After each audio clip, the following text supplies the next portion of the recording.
Okay, so this is the Honda Pilot. It's a 2004 Honda Pilot.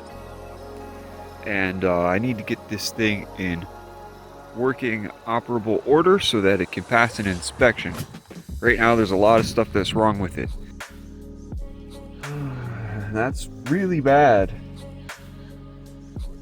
And the shock strut looks terrible, and this other shock absorber is just leaking, and I mean, this is the rear bumper here. There's just nothing left of the bumper. You know, that's supposed to be a bumper, but it's a rust. I mean,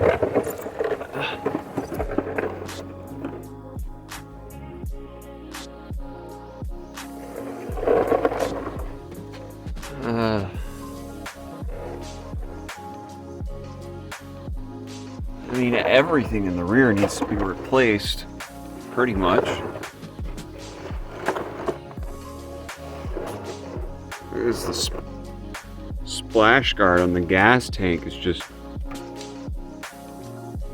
wasted. Yeah, that that's really bad. Get it from this side. Oh my gosh. What else we find? Need a new exhaust. Oh. Oh, this is right in front of the catalytic converter. The exhaust manifold coming out of the engine. I mean, you can just see holes in it. There's tons of oil leaking. Oh, yep. Today I'm focusing on one critical repair that we're going to need, and that's behind this back tire here. You can see that is the subframe and one of the key mounting points where the subframe mounts to the frame up there. So if you look up in there, that's pretty bad. That's rusted out. That's awful. So that's never going to pass inspection. So I have to do something about that. I've been looking on YouTube for some different people who have tried to fix this, and found a lot of helpful information. So I want to kind of try to fix this and make some documentation while I go about doing this. And I'm sorry, I'm trying to do this while I'm sick. So excuse my nose walrus thingy. I'm not feeling good, but we gotta fix this anyways. So I've got the welder here because we're gonna need the welder. Got a bunch of tools, and I took out the back seats. I took all the back seats out because I wanted them out, but you would only need the rearmost taken out. And then I took out the side panel and that plastic side panel. And there was also a bar that ran through here.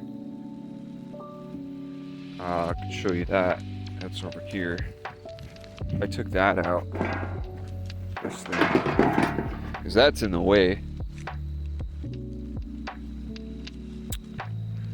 So yeah, I got all the carpeting and the seats and stuff removed so we can get to this. So I was gonna unscrew this so that I could begin the repair. And as I'm getting in here, it's kind of difficult to see. I'm gonna poke at this with the screwdriver a little bit. See this piece? That piece actually still kind of looks okay. And when I began to unscrew this bolt, started to twist it loose, there was like this crust around this. It was like a rust crust, and it was kind of thick. There's still some remnants of it right back here. try to get out.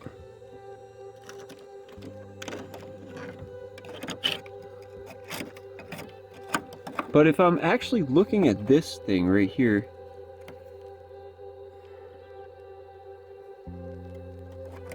it kind of stops, and right there you can kind of see a little glisten of the grade 8 bolt there. Just right there. That's the bolt that goes through the center of this. And this piece actually still kind of looks okay. I mean, it doesn't look okay because it's all rusty. But it's there. You know? As long as, look at this piece over here. This, oh. Yeah, look. See, now that's not good.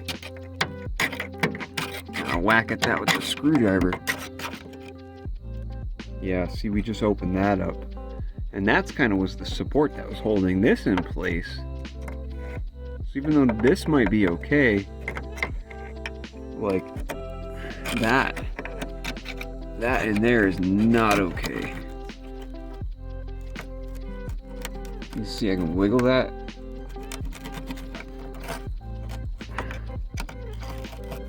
Yeah, that's not good.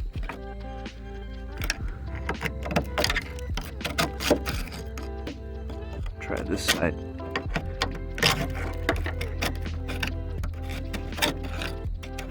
Oh, nope, ew. Yeah, see, that side's really bad too.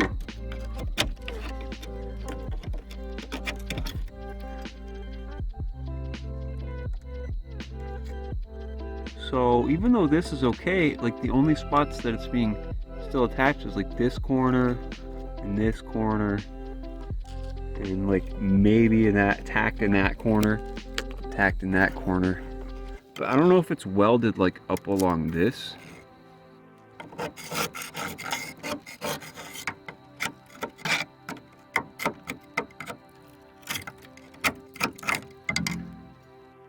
Okay, there we go. This thing just kind of popped up and off, so now I can kind of clean up around here and get a better view of what's going on.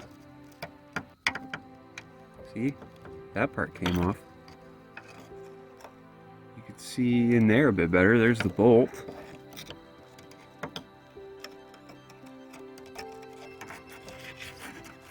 Yeah, it's just so much rust under here. I gotta clean this all out. Give me a minute.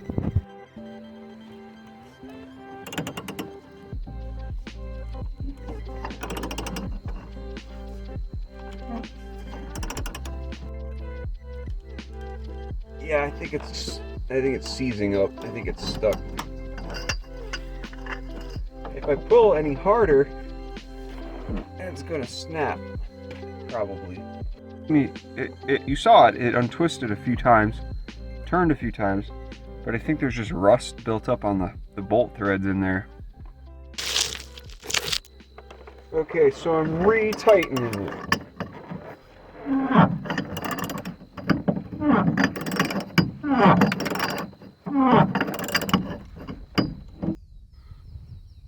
Alright, I drilled this pilot hole above where that bolt was, where I'm trying to take out. I stepped up to this drill bit. It's about, you know, about as big as my pinky finger or my pointer finger. And that's big enough for me to see down in here. So let's see if we can... Oh, there's the top of the bolt right there. We're close. We're almost right above it. If I were to take a Sharpie or my pencil, we actually need to be over this way more. So it probably gotta be like right there. Yeah, we're looking down in there. I got it zoomed in. I'm trying to get it to focus. You can actually see the threads, the bolt threads. Yeah, see that? Try to drip some more oil down on that. You can see I've got the bolt out. It successfully came out. Like that.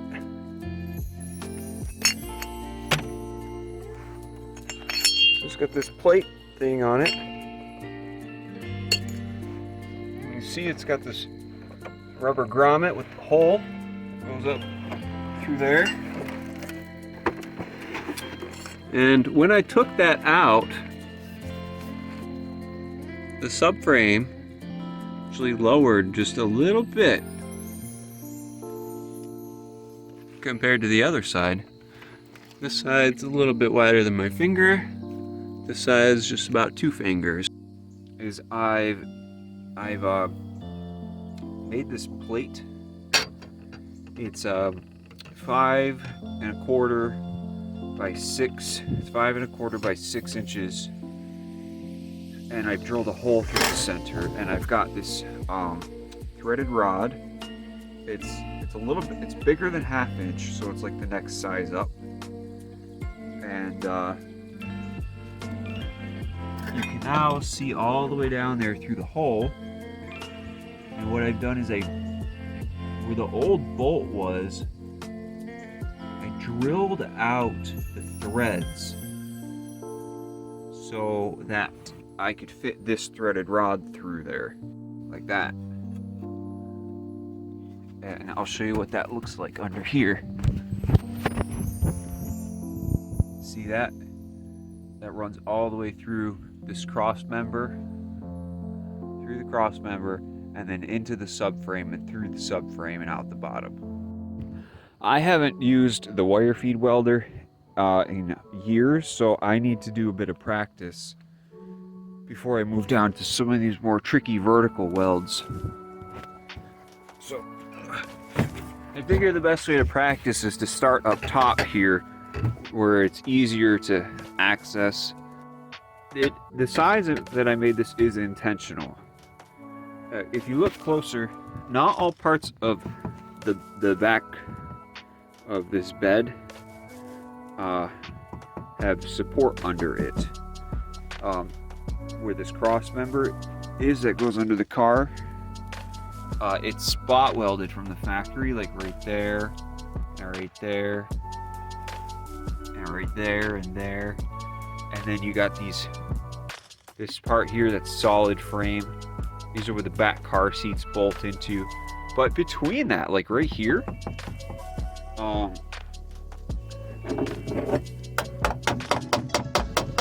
like there's nothing underneath that. So I want to make sure that where I'm welding is right along where there's solid metal underneath, where there's support underneath. So yeah, you could see the tack welds. So you want the size of the plate to fall right in the middle of the tack welds. And then even there was some rust out here, so I'm gonna try to join that or fill that into as well when I'm working on this. This needs to be a flat surface with this plate, and with these like dimple things, it's really not. So I just took a big hammer and I hit that and I crushed it and I smashed it flat here and this one, so that the plate can lay flat on there. And you can see sort of this line here.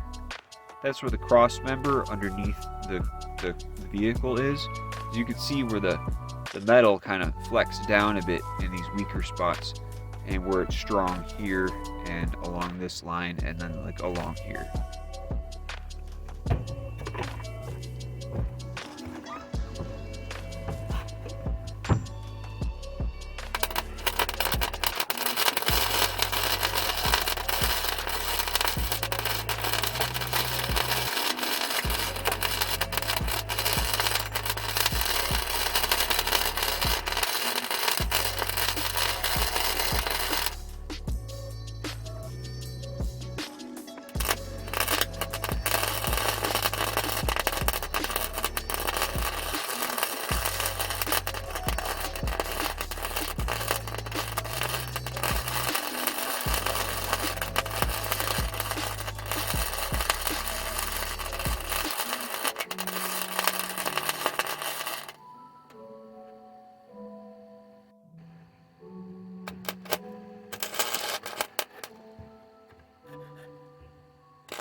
Well, I did the welds. I did not weld that part because there's nothing structural under that, but I can't say that it looks amazing, but it definitely welded. Okay, so I used the bench grinder with a wire wheel, and I've done the bulk of the cleanup here on this crossed member. I want to make my plate, I'm going to make an L bracket, so it's going to go like this, and then it's going to go underneath.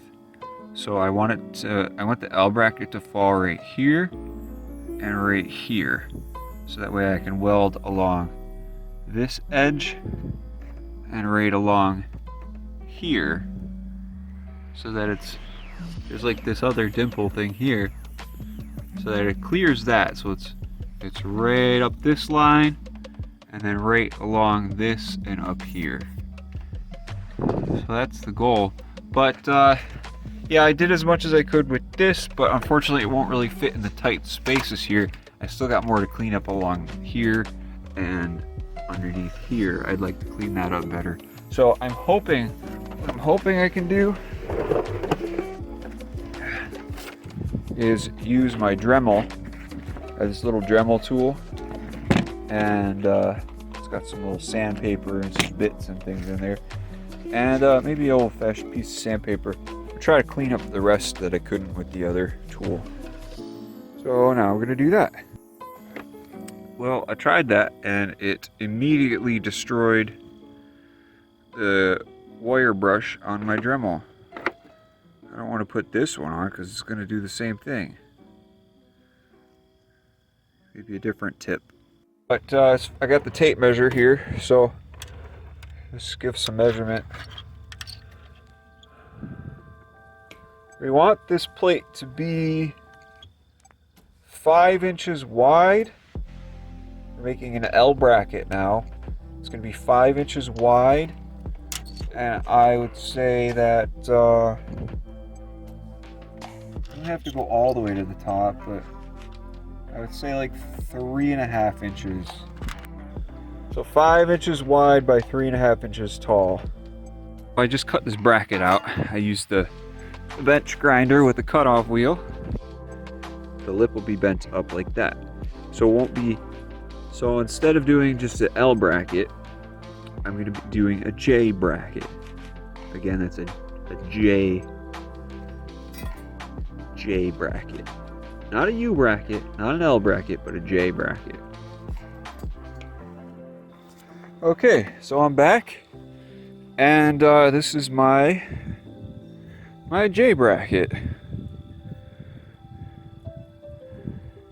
You like it? I like it. Okay, now what I have done is I have taken the Sawzall and I have cut. You can see, I'll zoom out a little bit.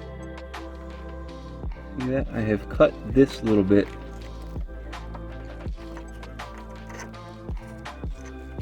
See this?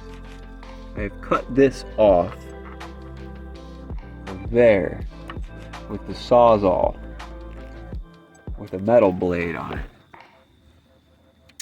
because that was sticking out lower than where my plate, where my J bracket is going to go. So now I've cut that so that my J bracket can fit flat. I've marked where I want my hole to be. I'm going to use my Makita drill to drill that. I'm going to start with a small drill bit, and then a medium drill bit, and then finally this big drill bit. Okay, so I've spent most of the day trying to weld in this plate that I made. And yeah, so I got the hole drilled in there, and I put this little rubber grommet back. There's a washer inside of the grommet, and then there's 2 more washers. I'll show you those. So there's a washer up in there. It's just 3 washers total. That one, and then these 2 are spacers. get the smallest washer, then a medium washer, then a really fat, wide washer for a lot of good surface area contact up here. So that way it spreads the weight distribution all around, so it's not concentrated in one little spot there. Okay, so now that I've repaired the frame, which bolts to the subframe, I've got the car jacked up on these wheel cribs in the front, and I did have them on wheel cribs in the back, but I need to get to the back suspension part so I can work on this. So what I did is I've got these other wheel cribs as spacers, and then I got a block and some 2x10 pieces, really solid. And then I've got this screw jack rated for 15 tons, and I manually jack that up like that with the screw jack in on this point here, because I'm still trying to find some solid frame. The only place I could really find any solid frame was back on that side, and then back over here, just in front of the wheel here, under this back passenger door, right here. I've got this other screw jack on some blocks here. So I was able to spin both of those to jack the car up even higher off of these back wheel cribs, so I was able to lift the tire up. What I'm trying to get at is these shock absorbers. You see that? See how old and crusty those are? Those are bad. That leaked. It started leaking. You can see under it. Yeah, I got one bolt off, but then I got the other shock absorber off of this side. See? So I'm replacing the shock absorbers, and then I got to replace this because that's pretty bad. This is the passenger rear trailing control arm. That's what that's called. And so we're going to replace that.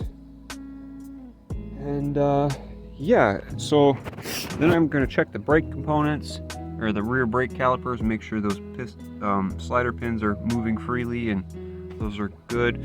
And we got to remove all the cobwebs out of here. That's another thing I got to do.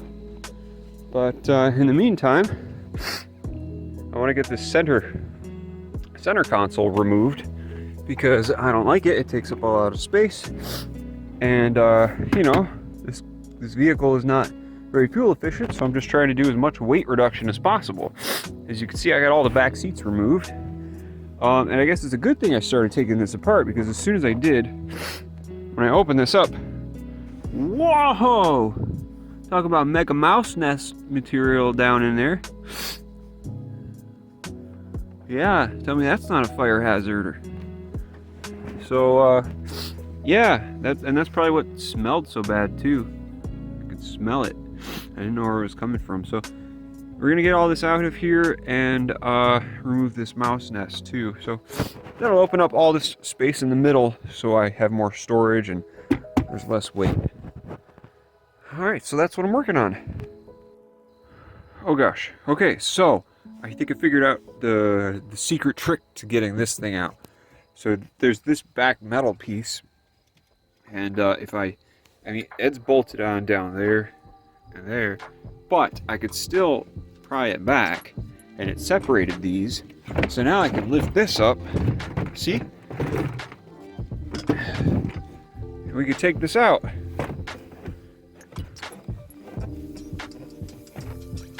Alright, I think I still gotta disconnect the wire there, but we're making progress. Alright, so I got this thing removed, the wire disconnected, and yeah, we're just gonna take this out, and good riddance. And the main reason that I'm doing this, well, there's two reasons actually. The first one is I genuinely feel like this takes up too much space in the middle here. And by removing this, it makes the whole front cab feel more opened up and less claustrophobic. So much more roomy. That way if I have like a bag or a backpack or something, I'm hopefully be able to put this great. here and utilize this space. And the other thing is it kind of opens up a walkway or a pathway for me to be able to just go from either the front seat or the passenger seat and then transition into the back of the vehicle like that, which is something that's important to me. Now, upon removing all this stuff, I discovered that there was 4 lines that come up into the console. And these lines are for heat, and these lines are for air conditioning, which are meant to heat and cool the back seats of the vehicle. So when I cut those, a whole bunch of antifreeze dumped out, and I got a bucket down there which caught most of it. So yeah, I disconnected that just simply by cutting it. There was also these hose clamps on it, but even with removing the clamps, the hose was still pretty stuck on there on the tubing. So I just cut the tubing and let it all just kind of gushed out all over the floor and then down into the catch bucket down there. On the other side here, this stuck up through the floor, so this is actually supposed to be under the floor or underneath the vehicle, but I brought it up here to show you. This is the antifreeze, or not antifreeze, this is the refrigerant line. Yes, that's what I want to say. It's the refrigerant line. And this is for the air conditioning. So you got heat, 2 tubes over here for the heat circulation, and then 2 tubes over here for the refrigerant circulation. So you got hot on the passenger side and cold on the driver's side. And that's these 4 tubes. So you got those and those. So I just want to be very clear about what those are. And then obviously you can see I've got these all these wires disconnected. So I made good progress. And now I'll show you underneath the vehicle what it looks like. Okay, so up here I've cut these lines. I pulled them down through the floor. It's just allowing any remaining fluid in these lines to drain out into the bucket here. So I've cut the lines here, and I've bent this one with a big wrench incrementally, just a little bit at a time. 1, 2, 3, 4, 5 or 6 points, just to give it a little bit more of a curve of a U-turn here. So now we've got this U-turn, and I've cut it off here, and I had to use a smaller tool to do that. Where is it? I want to show you what that is. I've got it right here. So this is a small pipe cutting tool. And I can easily use that to fit in here. This was aluminum, so this was pretty easy to cut. And then I've cut the other line with this tool off right here.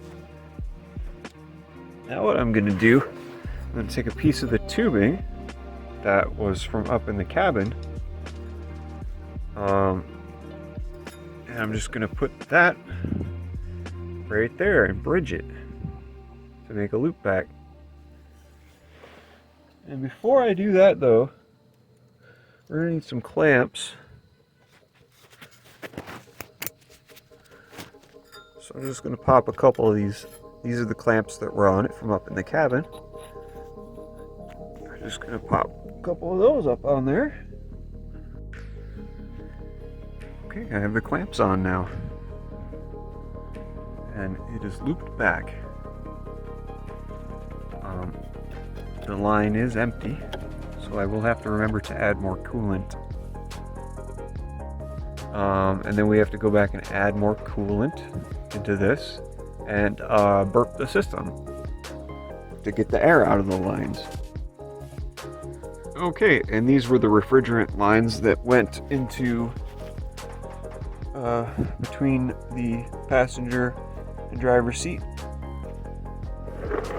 and I have decided to cut them off and then crimp them on the ends. If you could see that,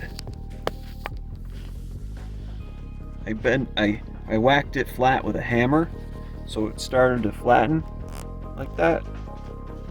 And then I bent it over and then hit it with a hammer, and then I put it in a hydraulic crimper that had a really flat, smooth piece. And yeah, that's like a 10, 12 ton, maybe 15 ton crimper tool. So that actually smushed the metal. So those are really good crimps. That should be good enough, and that allowed me to just screw these back into place. So now these ends are both crimped off. So yeah, those are the two major lines, hot and cold. Okay, so I've pulled off the caliper because I'm gonna get ready to just service the brakes on the passenger rear side. I want to inspect them, and it's a good thing I did, because you can see that the pad on this side of the rotor, that's still got quite a bit of meat left on that pad. Honestly, it still looks like a good pad, but the pad on the opposite side of the rotor, that's like bare metal on metal.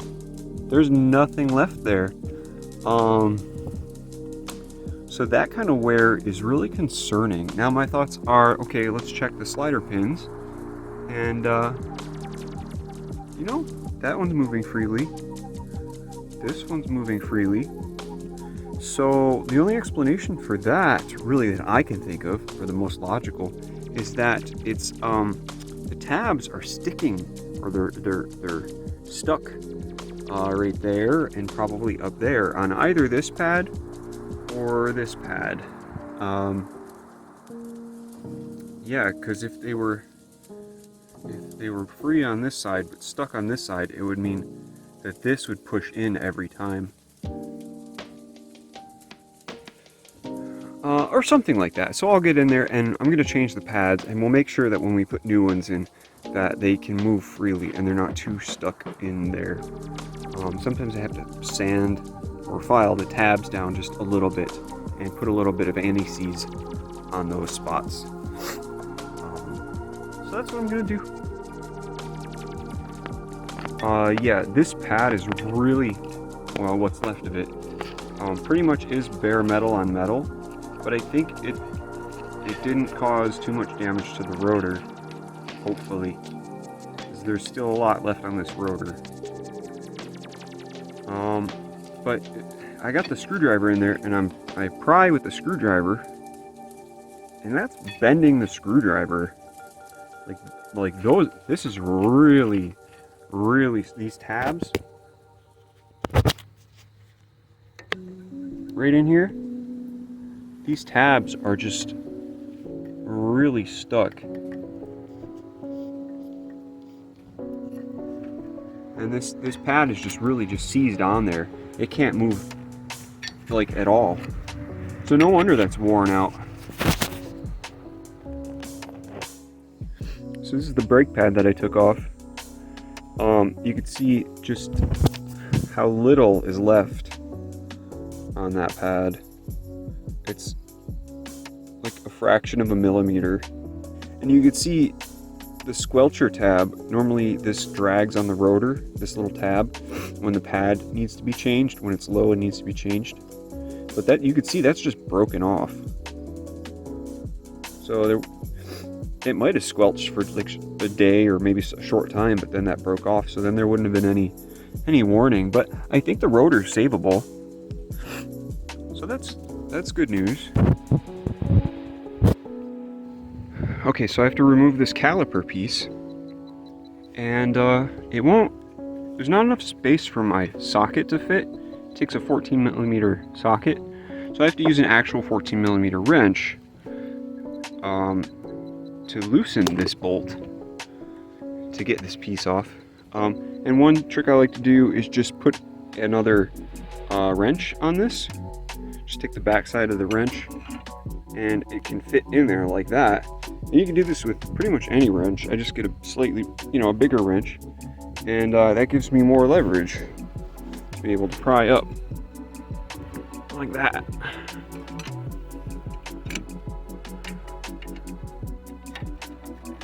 And so that's what you do when you can't fit a socket on that or an impact or anything like that. They do make pneumatic ones that kind of can fit up in there, but I don't have one of those.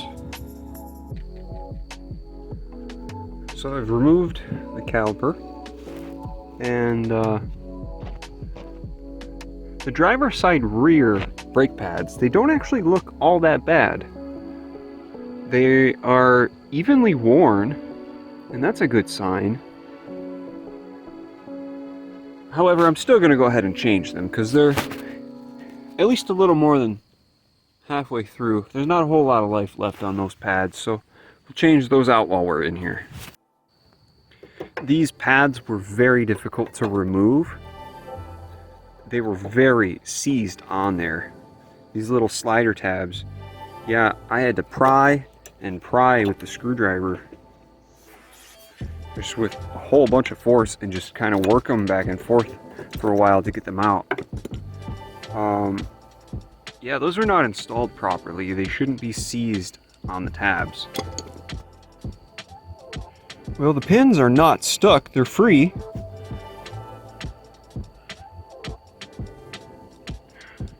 That's a good sign. But this one's pretty chalky, pretty dry. And I'd say this one's pretty sludgy. We got chalky up here on top and sludgy down here on the bottom.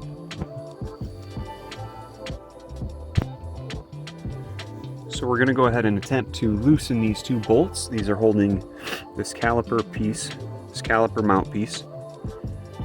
And I've got on it a 14mm socket on the socket wrench, and then for extra leverage, this is the top handle of the floor jack. So let's go ahead and give this a pull.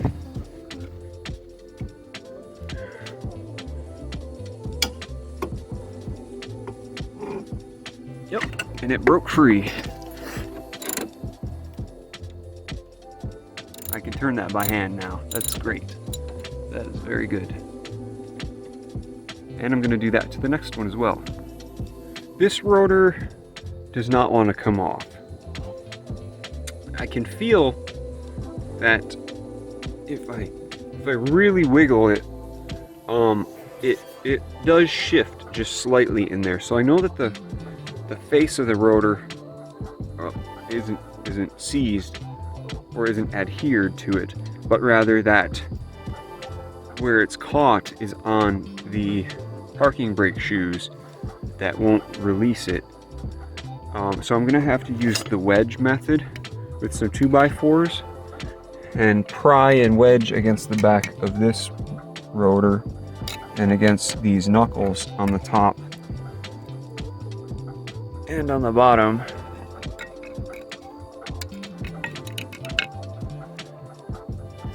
To get this off.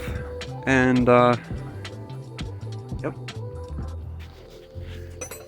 Okay, so now I'm going to grab this and I'm going to pull the 2x4 towards me, away from the car towards me.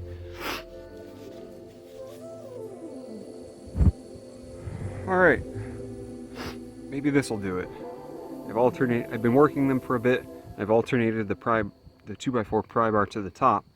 I've got a 2x4 in the bottom, wedged up against the bottom knuckle, like this. And that's hammered in as tight as it'll go. With any luck, this will be the time that it breaks free. And we'll just pull this again towards us.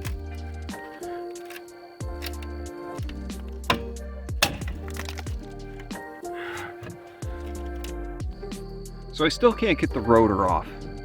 I've got it wedged up top on the top knuckle. I've been working it for quite a while. It has come off a little bit, but it's still really stuck on there. It's like really seized on the pads, on the parking brake pads. So this was my only felling wedge. So I made another wedge. This is a piece of hardwood. And I just threw that on the table saw and I made a wedge. So hopefully with a wedge on the top and I can bash a wedge in the bottom, that might give me enough to get this thing off. And I was at a point where I thought I was going to just have to cut the rotor in half to be able to, and break the rotor in half to be able to get it off, because the pads were fused, the parking brake shoe pads were fused to the inside from corrosion and rust. And there's still a lot of remnants of that on inside of the rotor, on the inside of the drum. So I want to save these because I don't have a whole lot of money to work with to get this vehicle to pass inspection. So I'm going to try to save these and resurface them myself here at home. So what I've got is, I've got some basic tools. I've got the bench grinder with kind of more of a thicker grinding wheel instead of a cutoff wheel. And I've got, safety stuff. So I've got my ear protection, eye protection. You definitely want a dust mask for this because any stuff that comes off of this rotor is going to be nasty stuff. You don't want to breathe that in.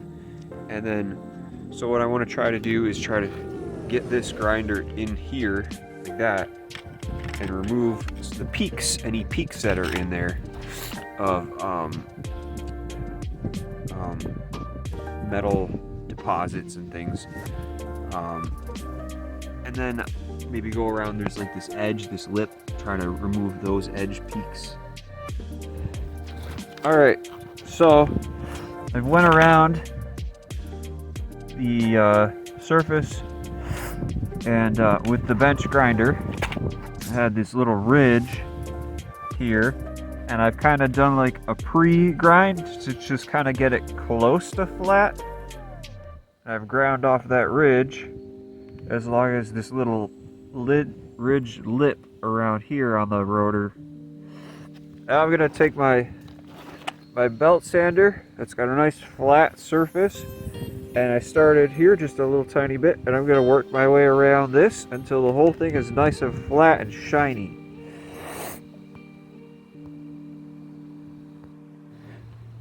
You can see now I went around it a few times and it's really starting to clean up. It's getting pretty smooth now. And what I'm doing is I'm just kind of letting this belt sander sit on it like that with its own weight. I'm not pressing down, and with this hand I'm kind of letting the belt sander, and then with the other hand I'm just turning it like this, just nice and slow. I just kind of go, so I turn it with one hand and then just kind of hold this steady in place with the other hand, and then just go around it a bunch of times, and it's really starting to clean up. Okay, so these are my DIY resurfaced rotors. I've got all them all cleaned up and shiny now, and they're not perfect, but they're good enough for me, and I'm happy with them. They're just going on this old Honda Pilot.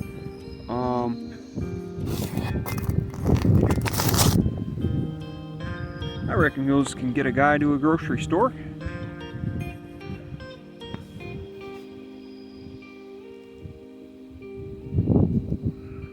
Good.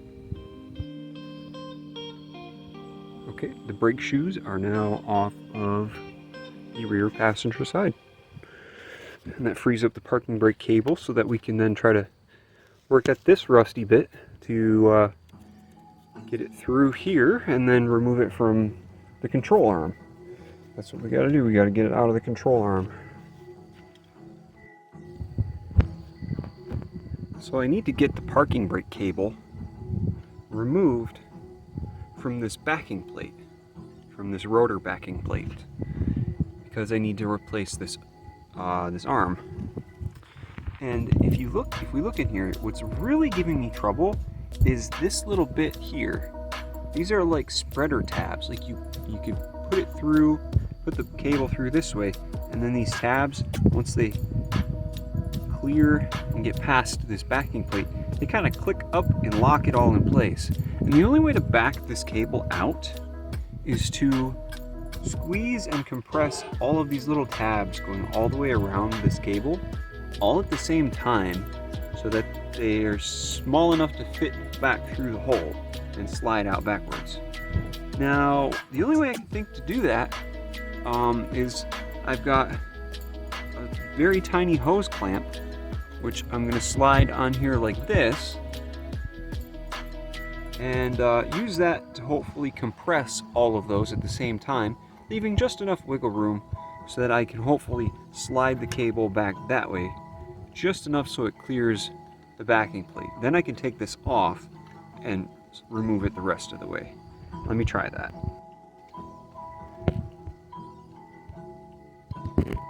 So that's what that looks like, all tightened on there. And then from the back, with a screwdriver, I'm going to try to just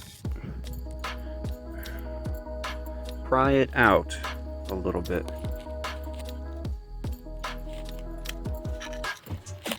Yes, good. That is exactly what I want right there. So it can clear it now. So it can clear it through. It can get through the hole. That's excellent news.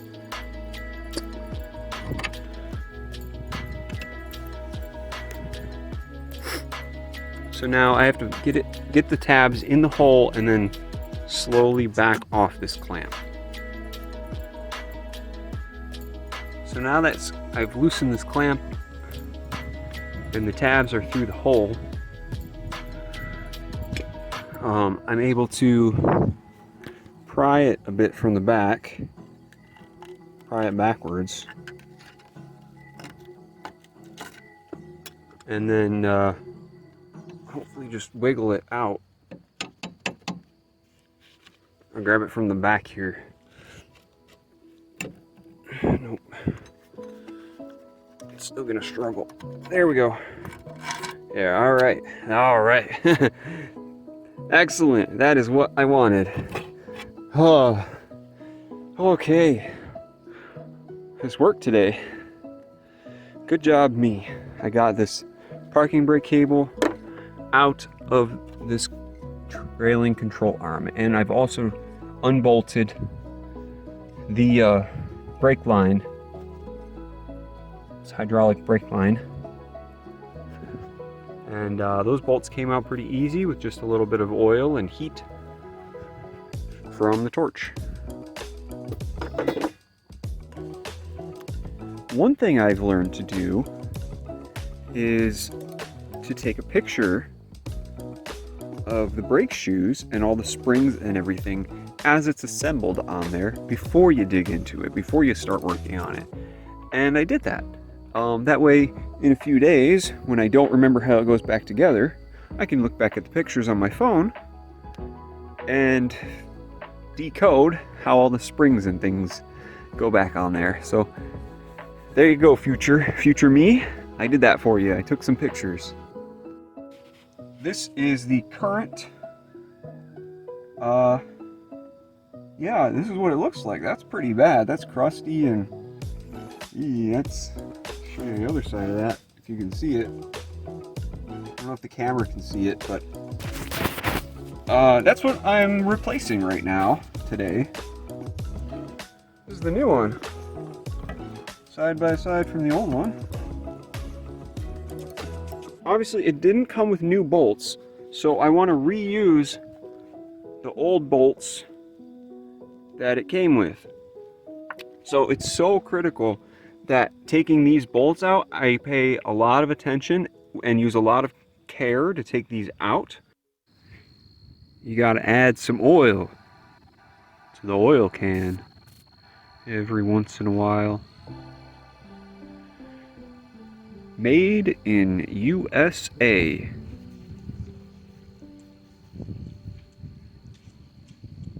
Eagle. and just really try to clean up those threads as best as I can. We want that heat to get down in there where the threads are. And when we're heating like this, what it's doing is it's expanding the metal. The metal expands when you heat it, so it's expanding the metal around the threads. So in essence, it's loosening its grip around the threads.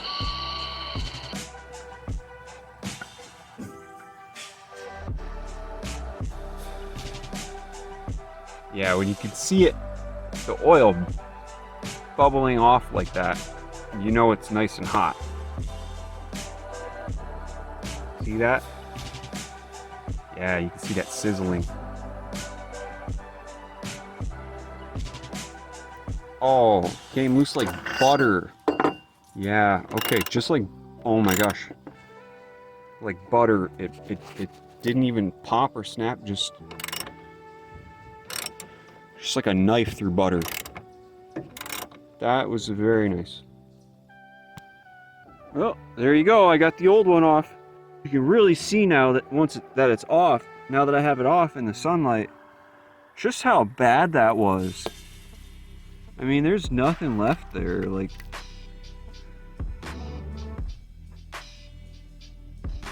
yeah. This is what salting the roads in New York does to cars. It just eats them away. Yeah, I mean, the difference is just like night and day. First one kind of finger tight in there, and that went in. The second one I'm struggling to get in. I might be able to get that in, but the lower two, it doesn't quite line up. So I can't get the bolt through the backside and in here. I'll try to zoom in on that so you can see. So I put in a couple of 2x6 spacers and just jacked up. And I only lifted this maybe about an inch, a half an inch or an inch. And just like magic now, you can see that it's lined up. You can see it now. And I was able to get the bottom bolt threaded in there, down there.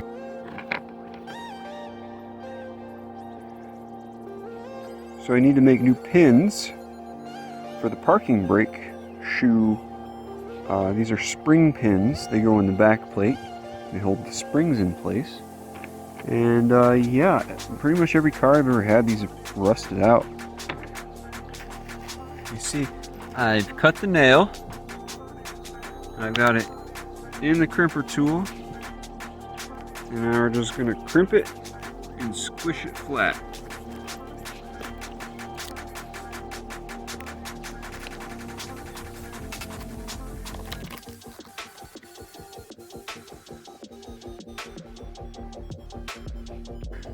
Now I'm going to use the angle grinder to shape the end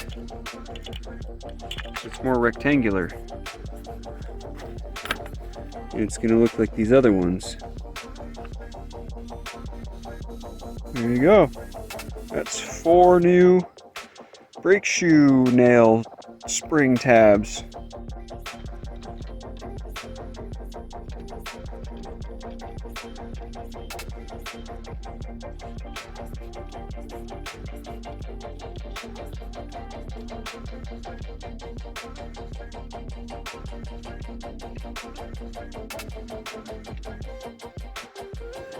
So I got the first parking brake shoe back on, and with the new nail stopper piece that I made, and it's got the spring in it. However, notice this is not lining up, and I could push it up that way, but the problem is it's the parking brake lever cable that's pushing it out.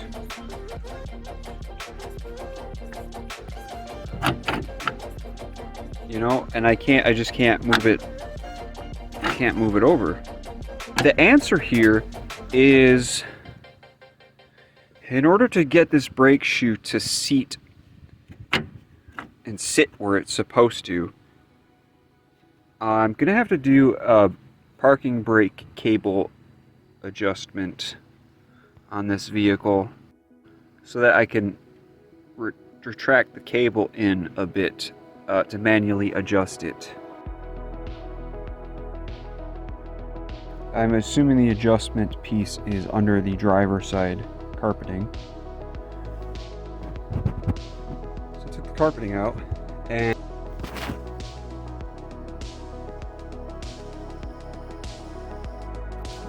don't you know it? Look at that.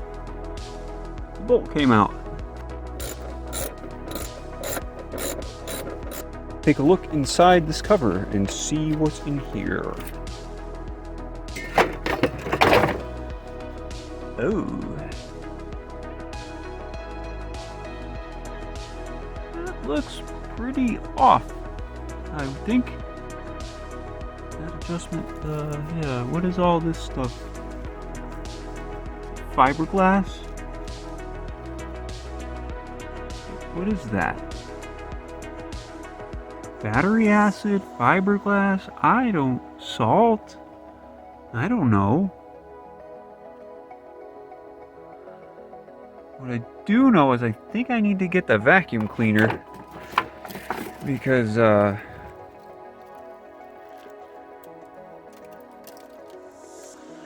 this needs some help.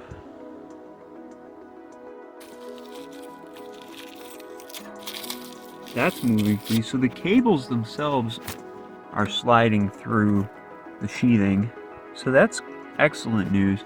But what's not good news is that this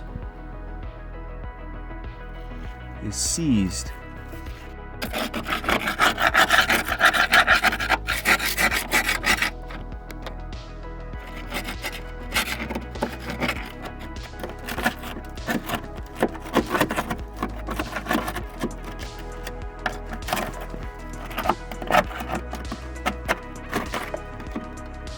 Oh. That wasn't supposed to happen. That wasn't supposed to happen either. I should stop doing this. I should really stop making the hole bigger. I really should listen to my brain right now. Oh, I can't stop. I can't stop.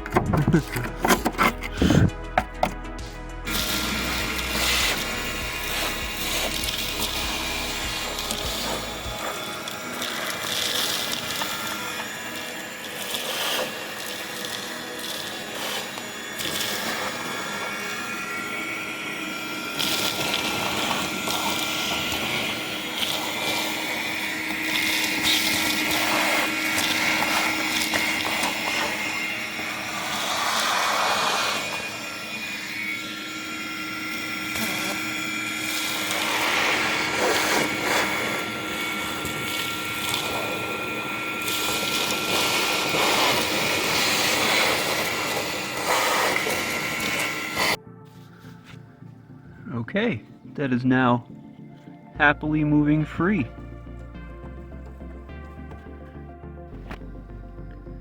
It seems to fit on here now. So the parking brake cable has retracted since we did the work up there to free that stuck junction.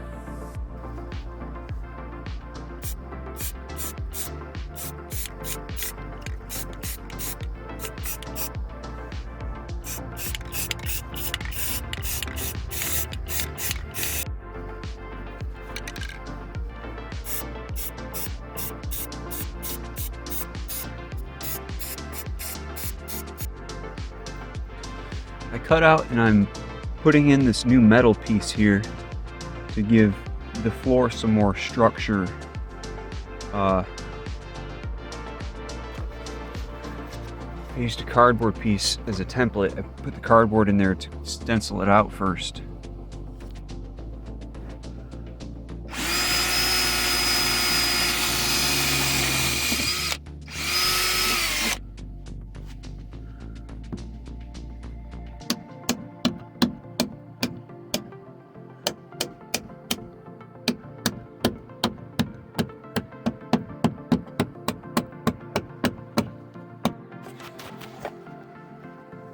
Okay, so I'm done with this for tonight.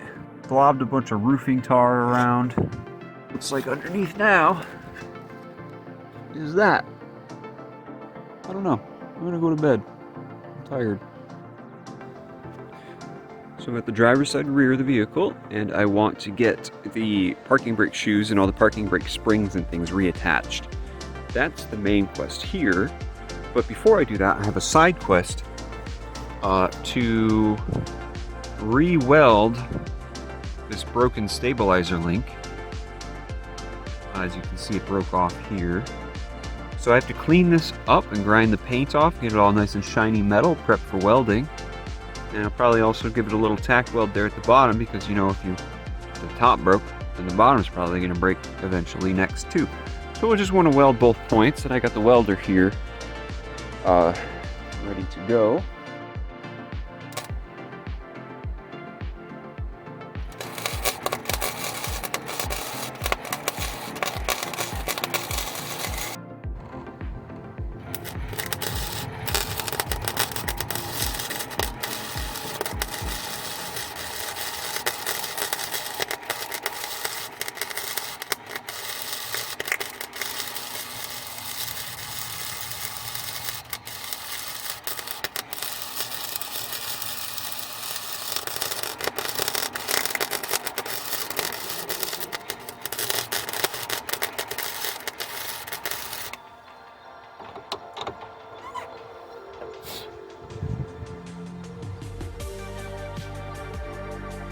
Okay, so that's my repaired stabilizer link.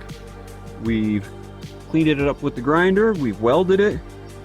After we burned out the boot and the grease, we repacked it with grease and wrapped it with electrical tape. And that should be good. I'm happy with that. Let's cross that off the list and move on to the next stuff.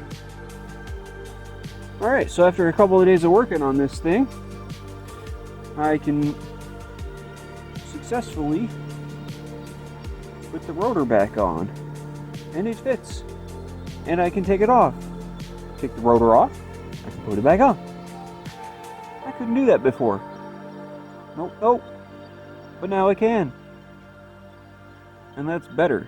That's an improvement.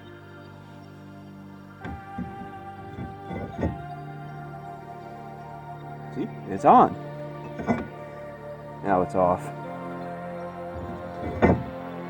Now it's on. And it's off. And it's back on again.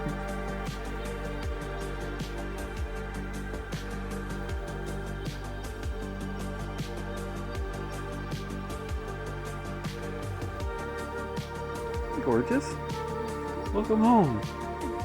Let's just making a video. Yeah. Okay, so I finished adjusting the parking brake cable, and I got the plate all cleaned up and spray painted and put back on. And I've got the new shock absorbers installed, and then I've got the calipers all cleaned up and painted and put back on with new grease on the slider pins. And yeah, so I would say pretty much that the back brakes are done. New shock absorber,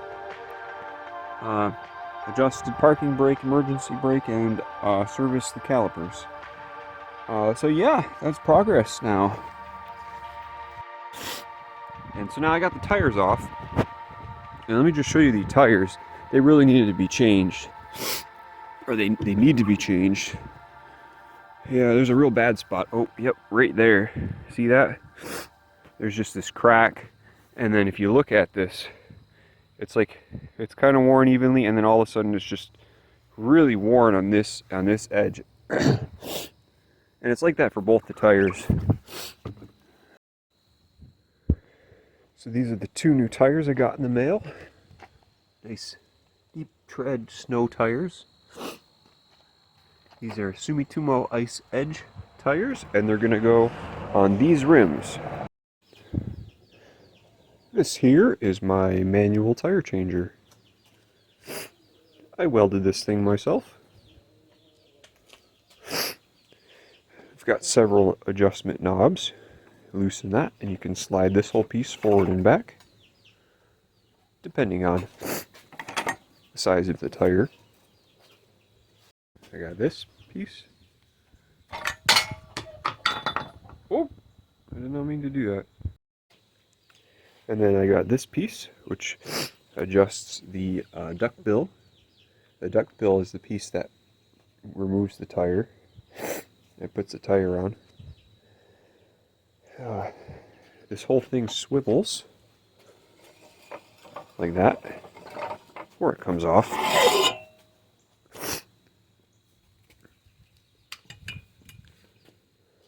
And then I've got this piece.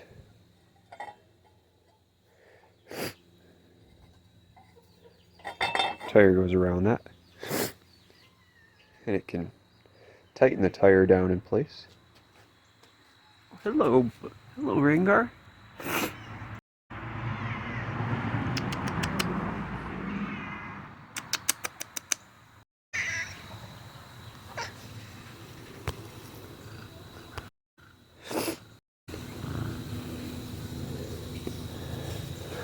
Trying to show him my tire changer.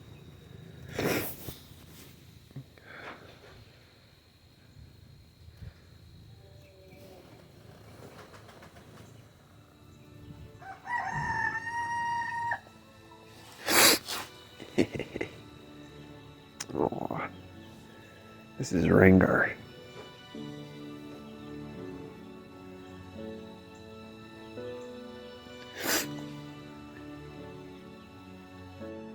So it just bolts to the shop floor, the tire changer.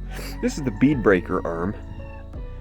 It's adjustable. It's got 3 different heights and 3 different spots there. And then this, it's like a lever. It goes up and down, and that sits on the tire and breaks the bead. And I can put a big pry pole on that. So yeah, that's my tire changer. I did this with a stick welder. So you want to let the air out of the old tire first. And then now I have it right here with the bead breaker shovel, I'll call it. It's not really a shovel, but I got the bead breaker all lined up, and I put this is a heavy steel square tube extension arm that fits over this for tons of leverage, and I should be able to just like push down on this like that and work at it with a little technique, and hopefully I should be able to break the bead. Okay, there we go. Now the beads are broken on both of the old tires. I can now take the first tire and get it up on this pole. Take that off.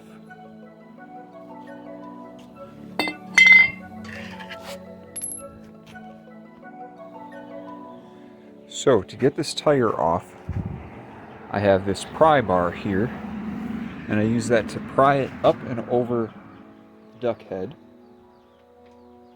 So it's up over the duck head and then underneath. And then what we're going to do is we're going to take this other pry bar. This is a 2x3. It's probably about 4 feet long, 4 or 5 feet long.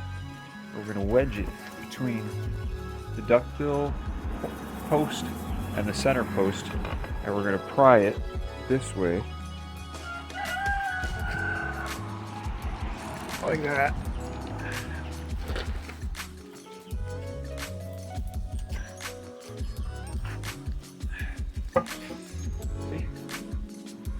And you keep this pry bar in there, and it just holds it so the bead, so it doesn't sink back down and get sucked back down in. And then just work your way around.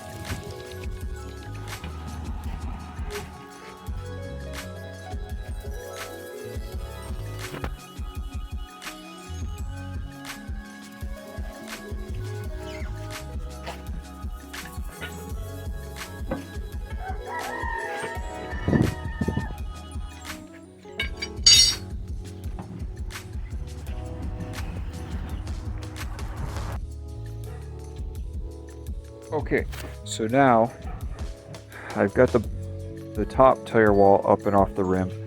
I want to get the bottom tire wall up and off the rim, so that'll get the tire completely off. So to do that, you lift the tire up.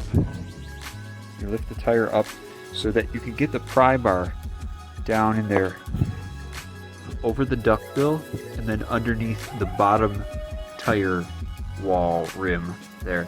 And you pry the tire up and over the duckbill. And then you just kind of keep one hand there so that the tire doesn't slide back off. And then with your other hand, you use this pry bar. This is a 2x3, and you stick it between the duckbill post and the center post, and then you pry it counterclockwise. I can't do it with, I only got 2 pants, so I gotta put the phone down to do it.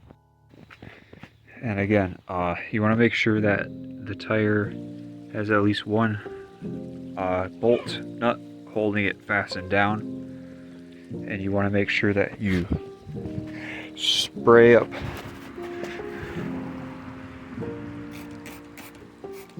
the duckbill and around the tire rim well enough so that it lubricates it to get it off. You want to make sure you take off the old wheel weights, and then just go around the rim and clean it up with some sandpaper. That way the tire doesn't leak when you put the new one on.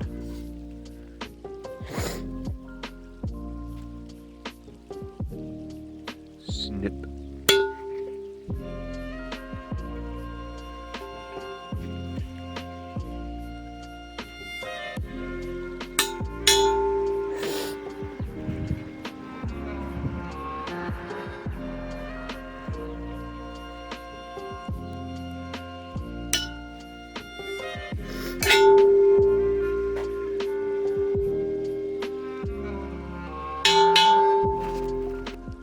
You want to make sure that you cut out the old valve stem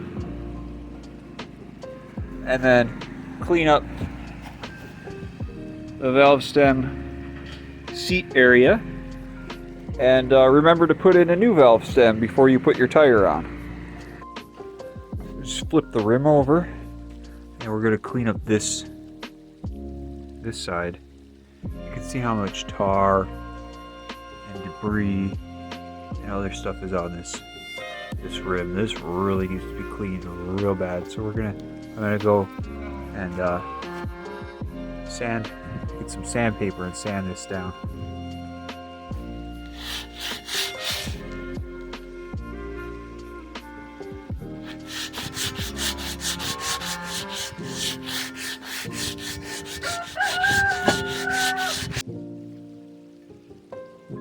Before, after. Before, after. Before, after. Before, after. Alright, so now we got a better view of what's going on here, because I've already got the bottom tire wall on. So I'm going to work on this top one. I've kind of pushed it on to start it, and just to get it kind of, yeah, like that. So it started, and then the way that the seams overlap is you got the duck head there, and that's at the trailing end, and then it kind of goes up and over the butt end of the duck. So it kind of goes over the butt and under the head there. And then you're going to pry it counterclockwise. And remember to spray it a little bit.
So since I have one done, it's important to identify that I have put the tread on this rim in this direction.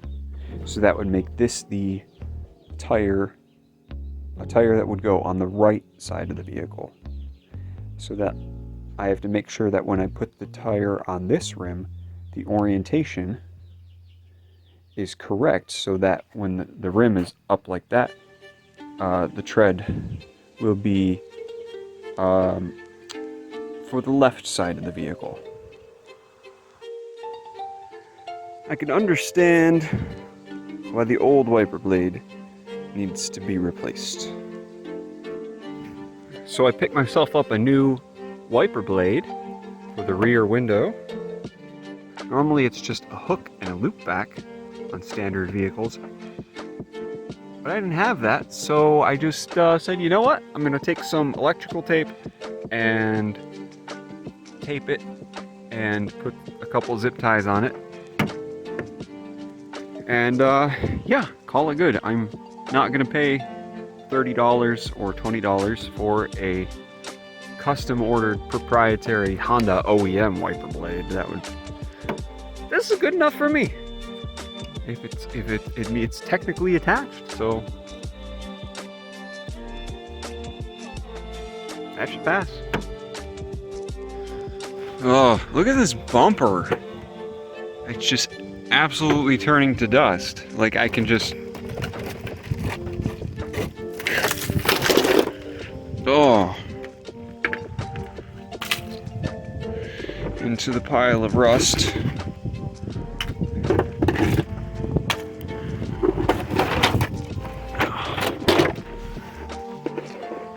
Like, yeah, this is the bumper. It's like I can just take my hand and just pull at it.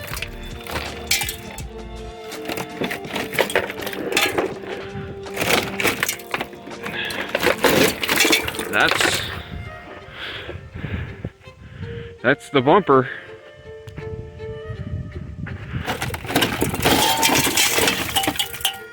That was the bumper.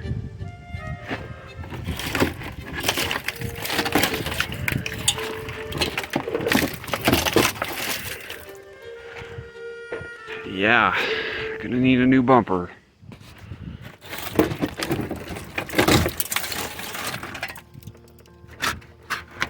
Get this off.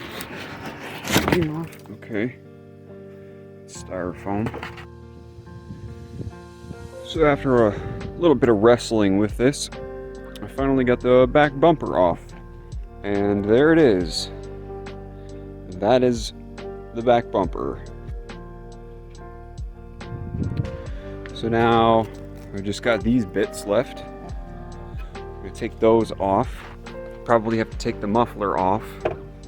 And then maybe clean up what's left of the metal there, and then weld new metal onto it and put a new bumper on.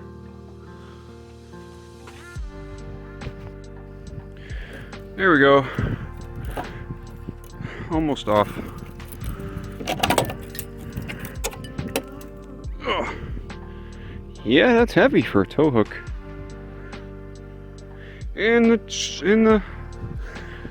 Into the pile for more weight reduction. So today I have to devise a plan for a new bumper, and I think I'm gonna let the carpenter in me do the work here. And my new bumper is just gonna be wood, and I'll probably somehow bolt it to what remains of any good metal left in this rear subframe, or this rear frame. But there's a lot of rust and corrosion up in here along the frame, and I just want to be able to get to that so I can kind of chip away at that. But to do that, I'm gonna have to remove the muffler. So I'm removing the muffler because it's gonna go ahead and allow me access to the rear frame here so that I can clean this up and try to save what's left of the metal, and then maybe clean it up and coat it with either some tar or some spray paint or something. And then I have to devise a new plan for a rear bumper, and so I think I'm gonna I was thinking about it overnight last night, and I think I'm gonna make it out of wood.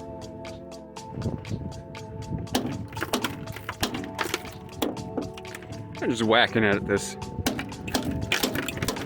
a bit, and you can see the rust just shower down. It's yeah. That does not feel solid at all. That feels solid there. I have the jack though, so that's good.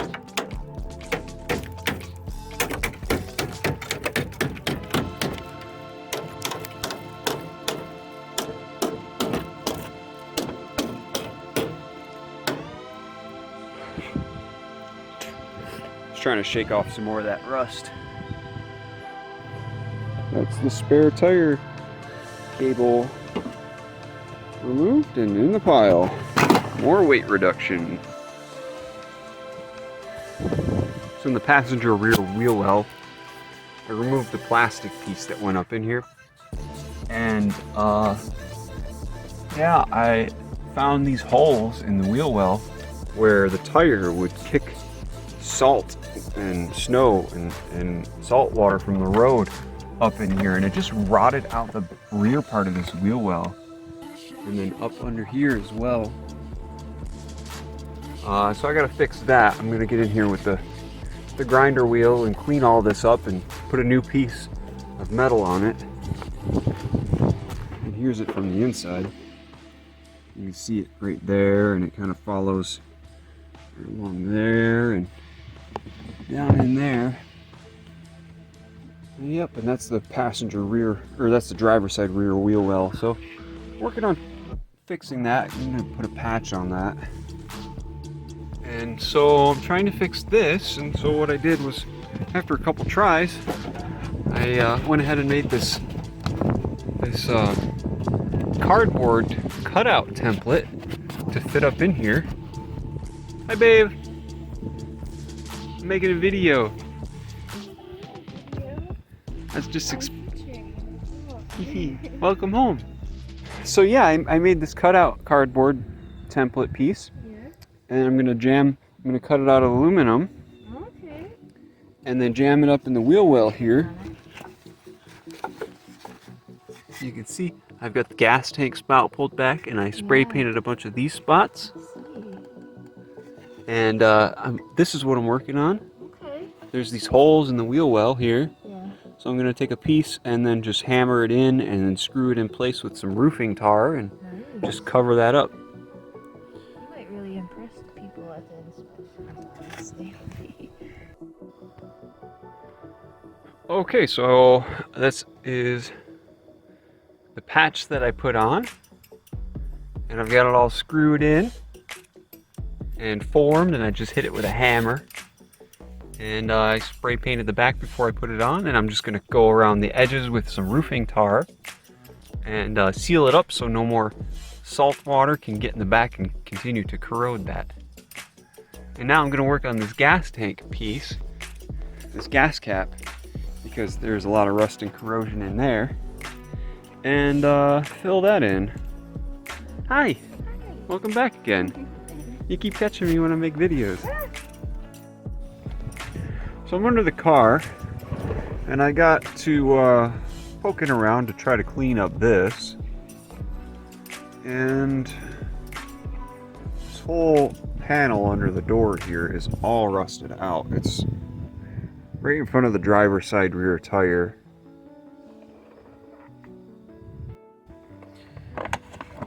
And I kind of removed all the bits that were loose rust. and then I spray painted it to help stop the rust. Then I took some cardboard, cut it out, and made it a cardboard template, and transferred that template to some sheet metal, and made this piece. And this piece is going to fit, hopefully, right up in here, just like that. It's a nice snug fit. And yeah, I'm gonna go ahead and work on getting this mounted up in there. I'm gonna take a drill bit and pre-drill some holes and then screw it in place. And then again, when I'm done, I will just tar it up with some roofing tar on the edges.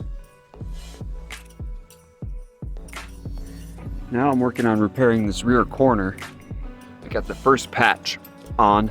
It might need a few more patches, but this goes right up into the inside of the car. I put this patch on. It's actually 2 patches here.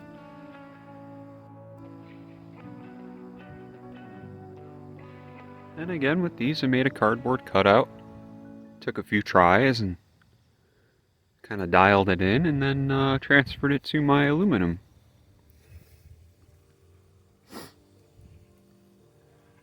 I had to use the Sawzall to remove part of this back frame piece that was rusted out, and made it flat here. Let's see over here. That's where the frame is, and I just cut the frame here and then basically capped it off.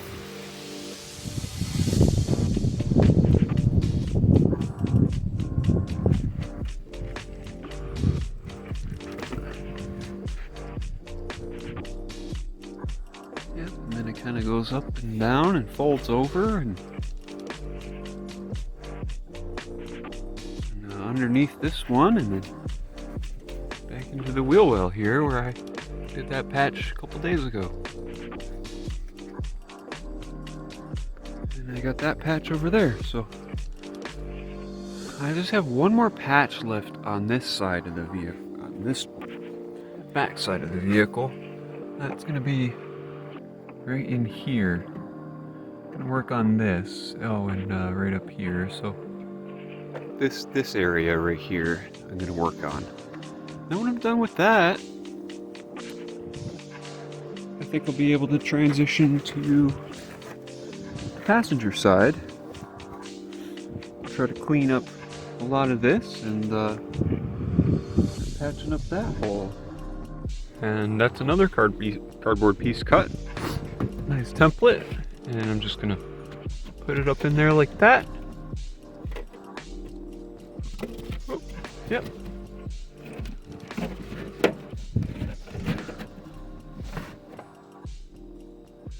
That's gonna follow the wheel well edge line, and I might do another one on the outside here to seal up this bit. But let's go ahead and get that transferred to some sheet metal and get that in place. Well, got it all screwed on. Honestly, I'd say that's pretty decent. There's it from that side.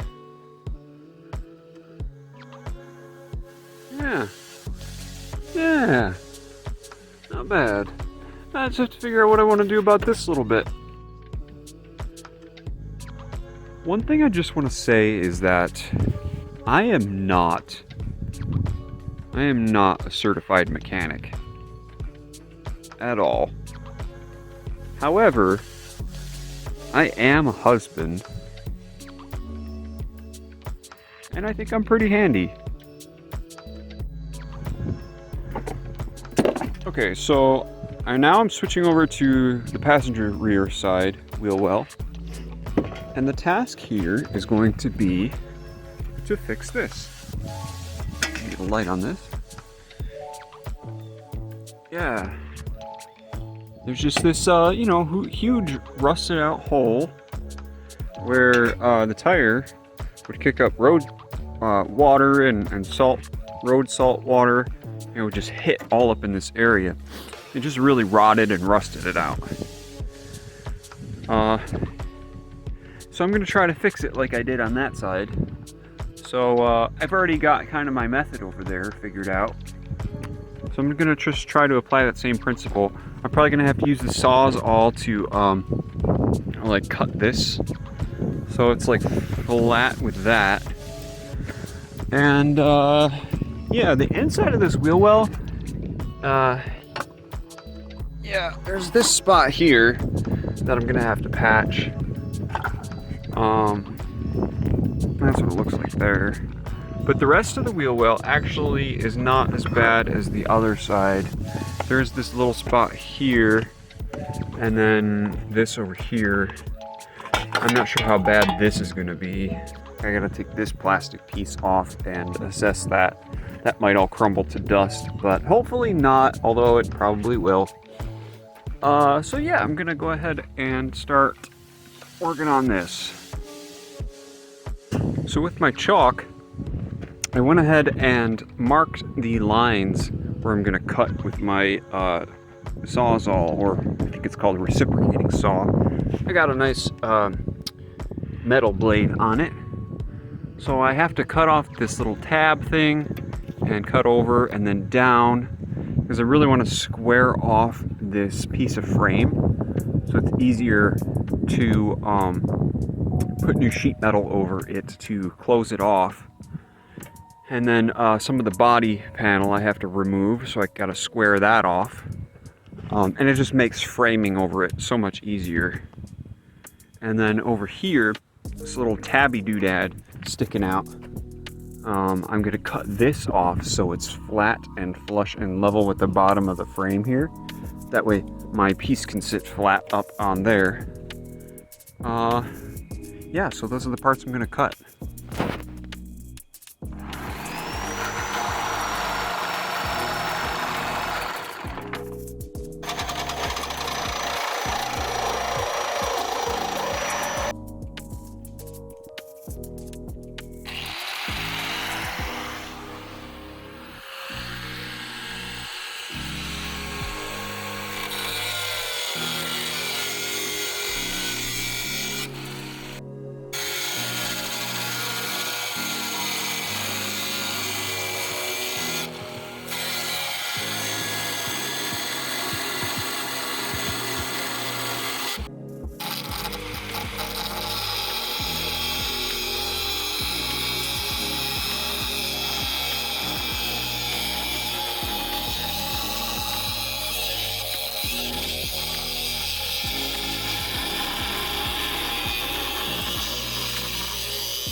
So now that I got it cut and all squared off, I'm gonna come in here with the wire wheel and clean it all up, get all the rust off, and then spray paint it.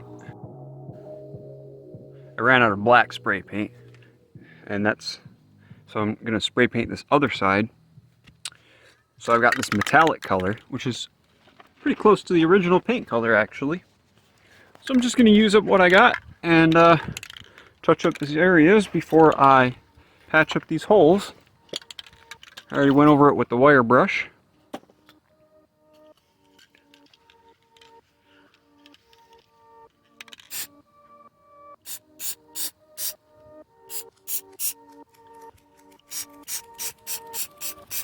It's pretty satisfying.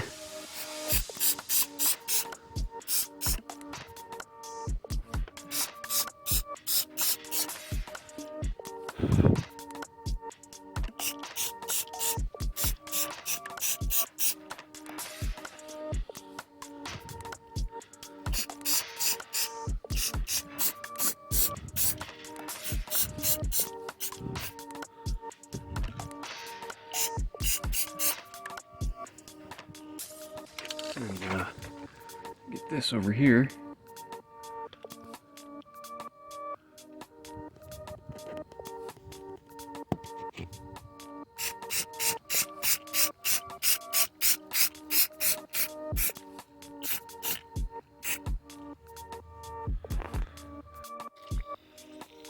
Ran out of sheet metal, so I had to go to the scrap pile and get another piece.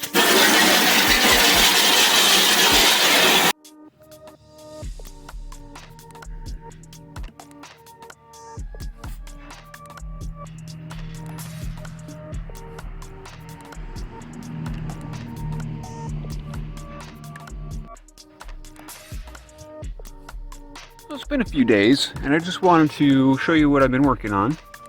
You've already seen these patches that I made. But today I went over all of my patches with roofing tar to kind of seal up all the seams. And I did that on all these patches.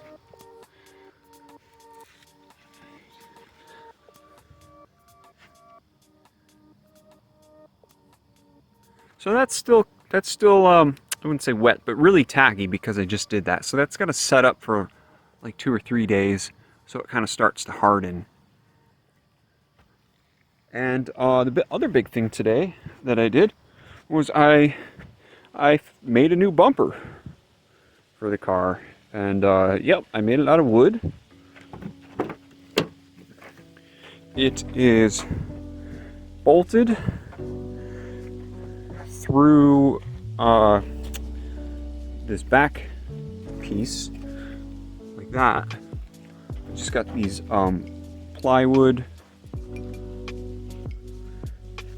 and then a washer, and we'll have a look underneath, and that's what it looks like. So it's through bolted all the way through. There's four layers of 2x4s, so it's 6 inches from the top down to here, there and there, and then on the back I've got just decking screws, 8 of them here and 8 of them there, 2 into each of the 2x4s. That's all it is, and that's a lot better than the old bumper. That is the old bumper right there, what's left of it. And I went ahead and made these patches here. 1, 2, and then this one up in here, and then another one up in here, and then another one over here, and then another one over here. And they're all tarred up with roofing tar on the seams to keep out the salt water from the roads.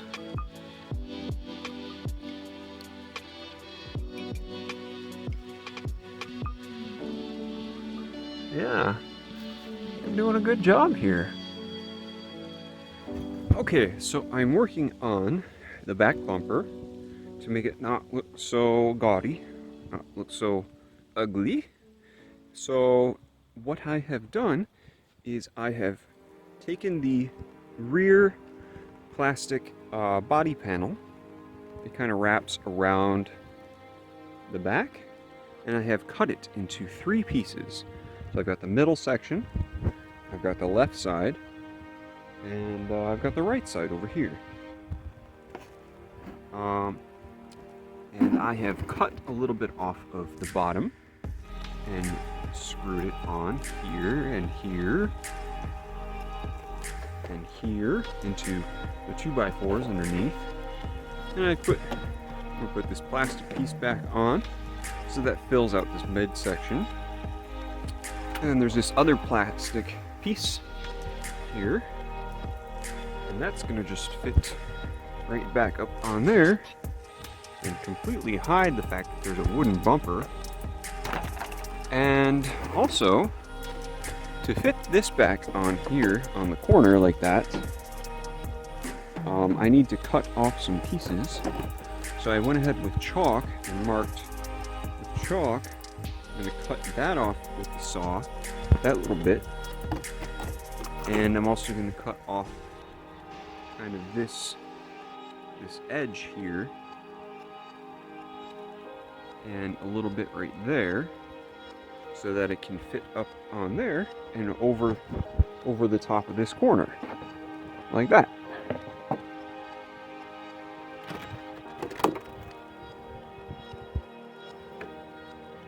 So this is the bumper. I got it screwed back on. Well, the body pieces anyways. hit that with a little spray paint. And it's not perfect. So about an inch too low and an inch too far out back. So there's a little gap here, which, you know, it's noticeable, but it's not bad. You know, it's good enough for me. I've reinstalled the exhaust pipe. That's the new catalytic converter. And I have this like 2 1/8 inch pipe. And then I actually just took out the resonator. So it goes direct from the catalytic converter into the muffler back there. And I don't have money to buy a new pipe. So I went to the scrap pile and I got this 2-inch pipe from an old swing set. And it does have some paint on it. But I'm sure after I turn the car on and run it, this is all going to smell absolutely terrible and burn off for a little while. And honestly, I'm fine with that. And then after that paint burns off, I'm going to take some high temperature spray paint and just spray paint all these new, that exhaust flex pipe and this catalytic converter, and I'll just hit this all with spray paint. Probably like black high temperature grill spray paint or something like that. And yeah, I mean, I did this. I removed the resonator piece for weight reduction specifically because this car is terrible on gas. It is a gas hog. Yeah. Okay, so I've pretty much finished working on the rear of the vehicle, mostly, and I wanted to transition to working on the front of the vehicle. But one of the important tasks that I need to do is to rotate the tires, because I got new tires, but they were on the back. And rotating the tires is kind of difficult when you don't have a reliable spare tire, because the spare tire that came with this was the original one, and it was really rusty, and I did not trust it. So it can be difficult to rotate the tires when you don't have an actual shop lift. So I am just on this dirt road with bare minimal tools. And how I did this was I brought the jack up to the front of the car and I lifted up the front of the car. And then I put 2 wheel cribs down. And then I put each of my 15-ton screw jacks underneath there to lift up the car just a little bit more, and then that was able to give me enough room to release the jack from the front. So now the whole front of the car is on these really strong jacks on solid parts of the frame. Then I took the jack to the back of the vehicle, and let me show you what's going on back here. I took 4 wheel cribs, 2 and 2. They're stacked one on top of the other. And I took my jack stand and I lifted it up on top of the wheel cribs like that. And that took up a lot of height. And then, so I only needed 5 more spacers. And those spacers went underneath here to give me room right under this cross member. So I was able to lift up the back of the vehicle like that. So now I've got all 4 tires up off the ground, and all 4 tires off the vehicle, and I can easily just put the new ones up near the front, and then I could take the old front tires and put them on the back of the car. And that's what I'm going to do. And then I can start working on the brake calipers up there to make sure those are all good. So yeah, I just wanted to show what I did here and what my method was, because maybe not a lot of guys know how to do this.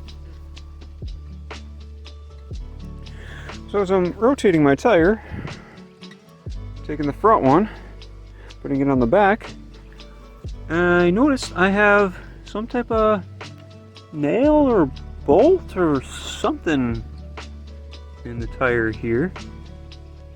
And yeah, so I noticed that. That's not good. I guess, I don't know, it kind of wiggles a bit. guess the question is, how deep is it, and if I should pull it or not pull it? I really don't know. Or maybe I should just leave it there. That's a good question. So I went ahead and ground off the head of that bolt or lag screw that was lodged in the tire. And otherwise the tire's been holding air just fine. And I'm not even going to pull it out. I'm just going to leave it just like that. And just ignore it. Be mindful of it. You know, remember to check the tires for air pressure every once in a while, but that's fine.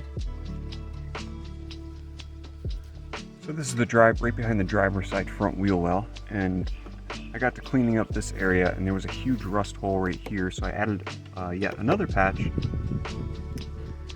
and there was more holes right over here. So what I did is, for these smaller holes, probably an inch size, I just stuffed them with aluminum foil, and then so that's in there pretty tight. That's not going anywhere. And so I'm going to glob over it with roofing tar just everywhere, all in this whole area and around these seams. And hopefully that'll stop the rust here.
So it's been a few days, and I'm getting out here and getting back to working on the Honda Pilot. I've done a lot of work on the back, now I'm going to work on the front. And in that time, I've learned something very critical about this vehicle. This vehicle has a timing belt. Not a timing chain like Toyota's, but a timing belt. And this vehicle is an older vehicle. It has 160,000 miles.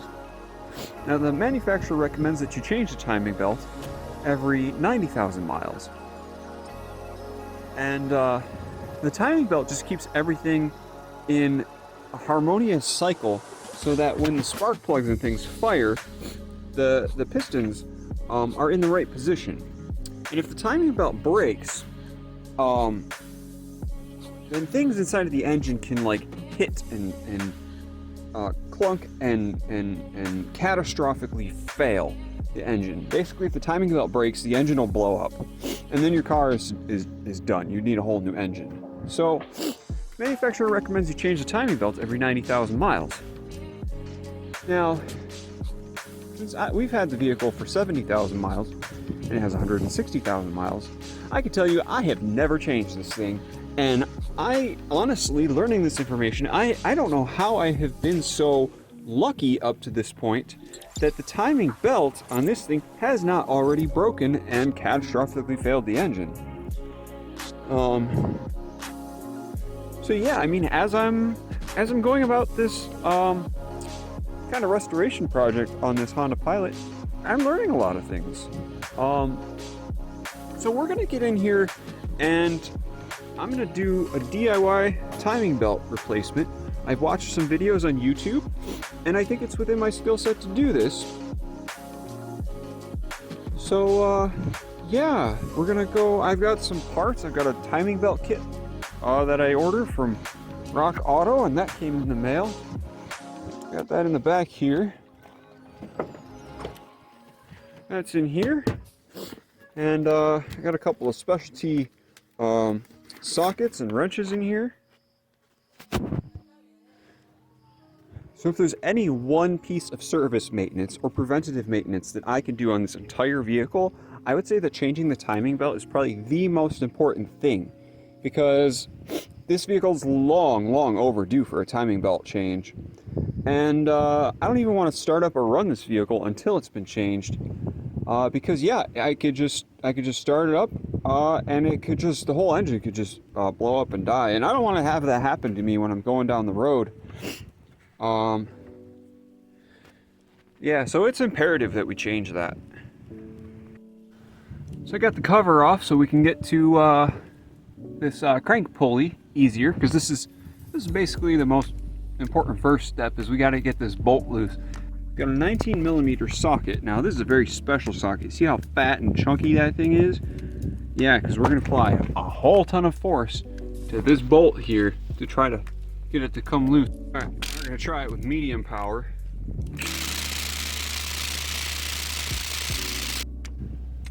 All right, high power.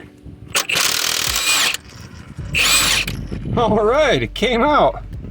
Look at that, lucky day. The bolt came out.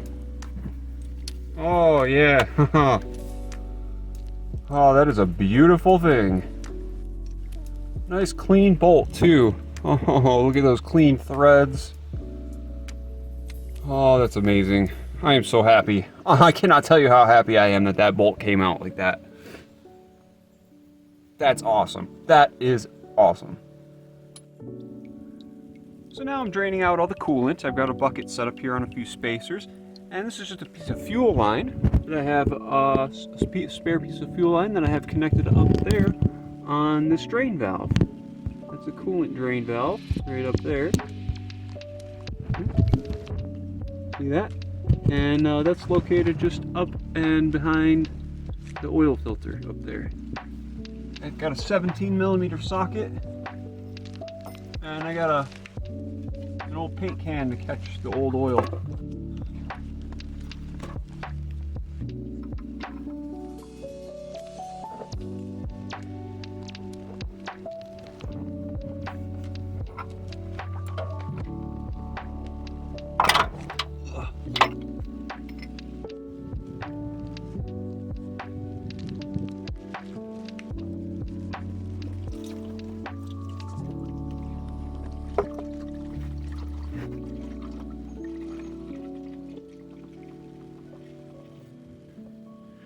Oil filter's really stuck on there, so I had to take some of these pliers and really crush the oil filter to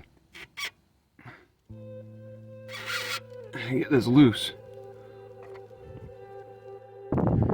Okay, so I got a wrench. I got a wrench on the serpentine belt tensioner. That's this first belt we have to take off, and the purpose of this belt is to power the AC compressor and the alternator up there. So it was very stuck. It was like seized. I could not get it to pivot loose, to pivot back to take the tension off the belt. I really have to work it a bunch of times, and you can't fit a socket up on there. So what I did is I got two wrenches here, and maybe you can see that now. See that? I really work it several times, and there we go. You can see it can rotate now, like that. All right, that's one serpentine belt removed. Okay, so my next step is to unbolt this motor mount here, and that'll give us access to be able to unbolt the power steering pump and take off the power steering pulley. But before I do that, I want to make sure that the engine is nice and supported over here on the left side. So I grabbed my jack and a block of wood, and I got it just pressed up against the bottom of the oil pan there for support. So that main bolt down there takes a 17mm socket, and I've got a bigger socket wrench, and I'm going to go ahead and put the back of my jack stand hole on the socket there for more leverage to help me break that free.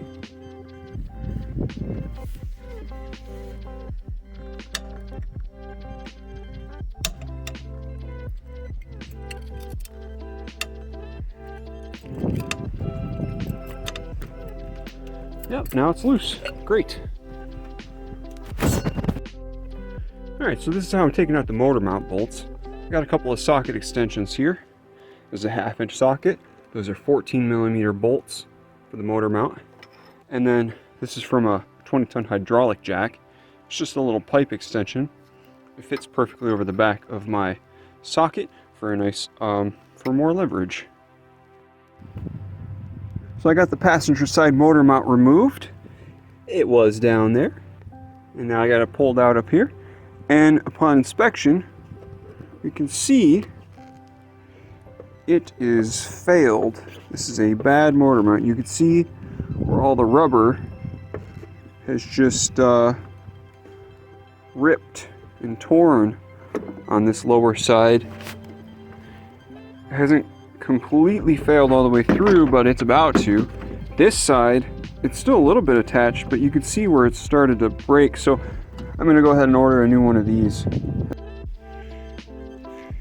Into the pile.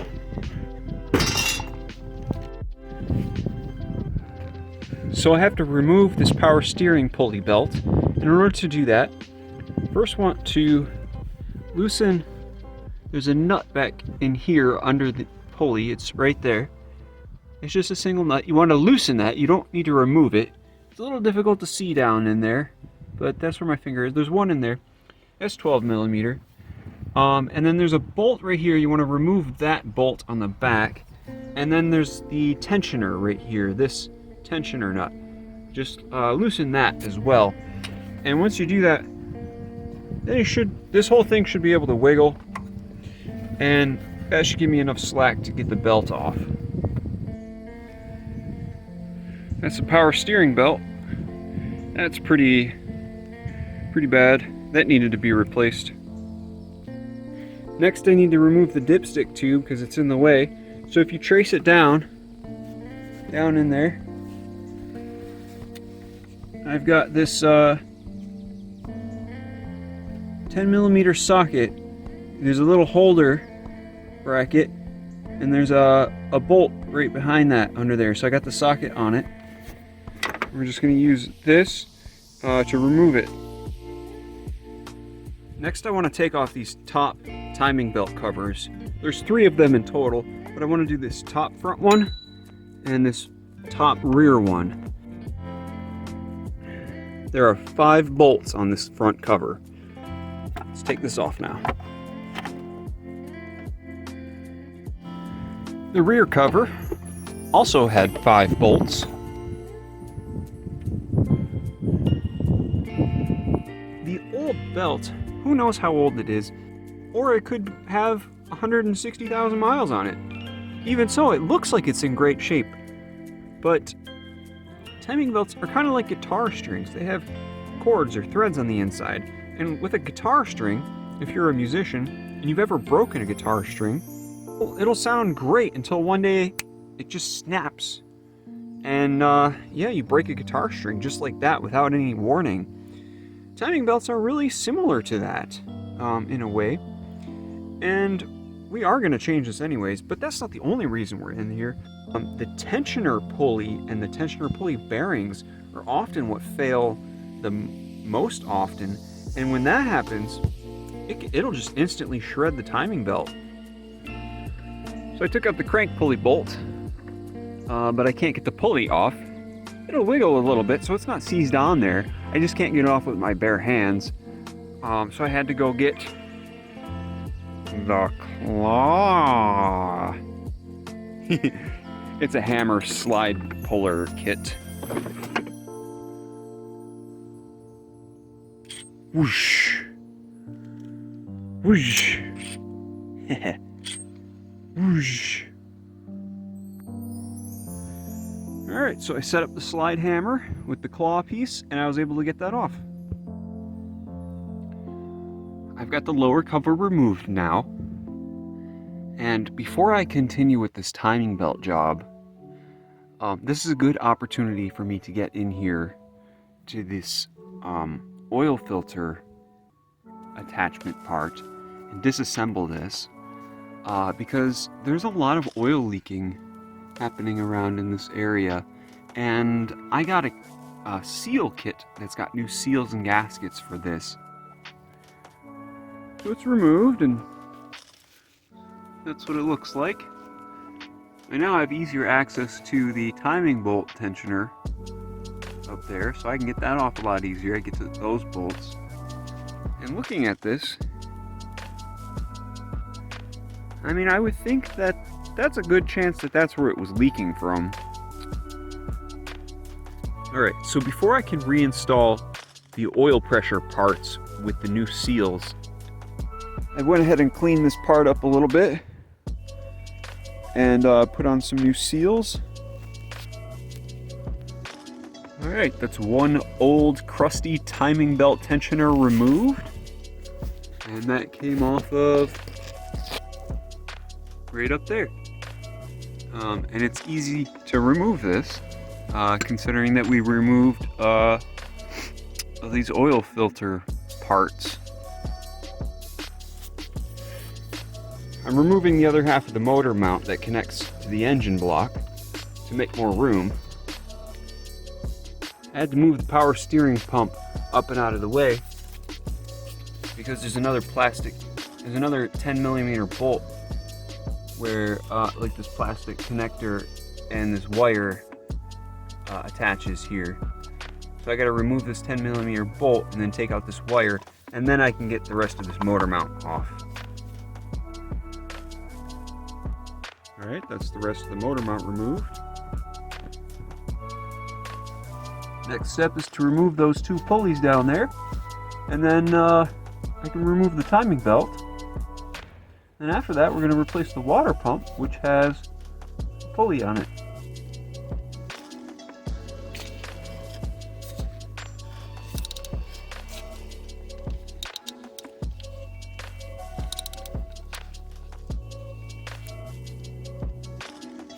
I got myself a 14mm shallow socket for this other pulley here. This is the belt tensioner pulley, and I'm going to go ahead and remove that. And I've got the two new ones that'll be installed soon. But I just wanted to show you, this is the tensioner pulley. I'm wiggling it, and there is some play in this bearing. So there's definitely wear on this bearing. So it's good that they're being changed. Now that I have those two pulley bearings removed, the idler pulley and the tensioner pulley bearing, I can actually go ahead and remove the timing belt. That's the old timing belt removed. This is what the old water pump looks like removed. That's the spot where it used to be, right down in there. That's the new water pump installed. Okay, update. So there I was, ready to reinstall the new timing belt. Then I discovered that the top rear sprocket pulley was out of time by about 7 teeth, about 50 degrees. And it made me question the original installation, but I have since learned that when I had unbolted the tensioner, the original tensioner down there, what happened was this this cam sprocket released its pressure, the pressure that was built up inside of the engine from springs and from compression. And when I unbolted the tensioner, it skipped forward to its settling position, the lowest, the point that has its lowest amount of pressure. So it's now in its settling position. So I need to shift that back into time when I put on the new timing belt. Now the challenge to do that is overcoming the resistance or the friction that the springs and the compression are placing on this sprocket here. So I think it'll be easier to put the belt on if I remove the spark plugs from the rear of the engine, and that will prevent compression from building up in the engine, allowing the sprocket to be more easily turned into the correct timing position.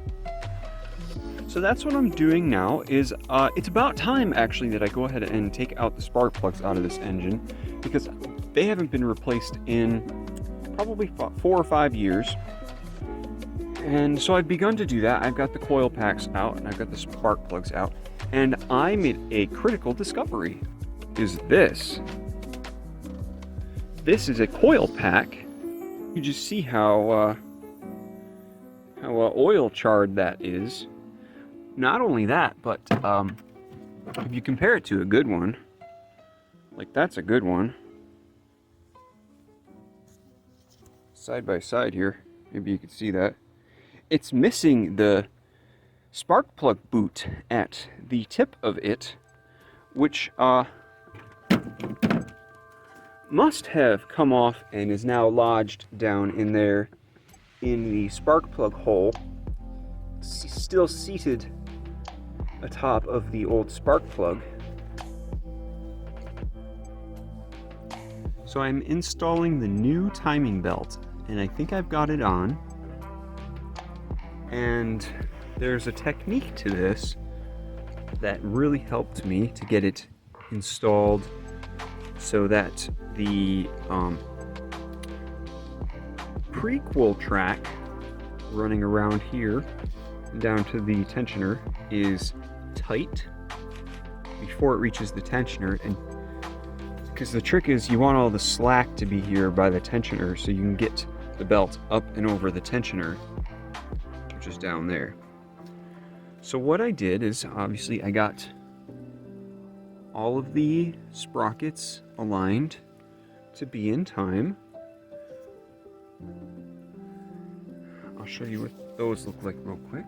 So you see that one? That's in time. That's in time. Right there. That. And then the bottom sprocket. See the timing marks on the bottom sprocket. Right there and right there. So that's in time. And so what I did was I loosened the bolts on the tensioner pulley and the idler pulley down there. These two. Tensioner pulley and the idler pulley. And then I fished the timing belt up and around, starting with the lower sprocket, up and around the idler pulley, and then around the top front sprocket, and then down under the water pump pulley, and then over here up and around the top rear sprocket. And what I did was I took a 17mm socket and put it on the bolt here. And you're not really supposed to do this. You're supposed to have a special tool that grabs the sprocket arms.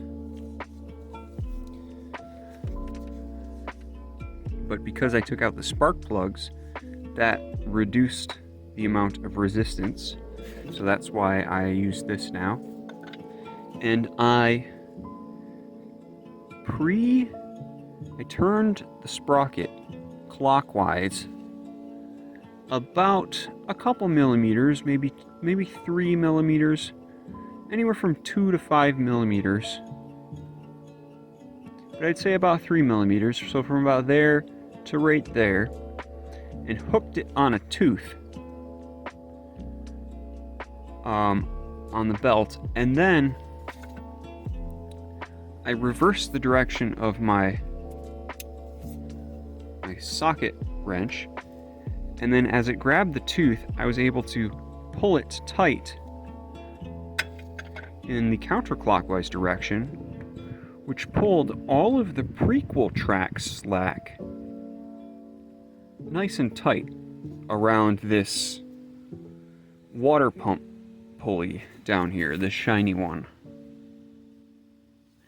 And as I pulled it, or as I pushed it, and it took up and tensioned the slack out, I used my other hand to pull the belt up and over the tensioner pulley. And now all the prequel track of the timing belt, going all the way around through this area, has most of the tension, most of the slack taken out. so it's pretty tight. Now I'm going to go in here and tighten up the bolts on the idler pulley and the tensioner pulley, and at that point I think I'll be ready to release the grenade pin. See this? This is the tensioner. It has a grenade pin.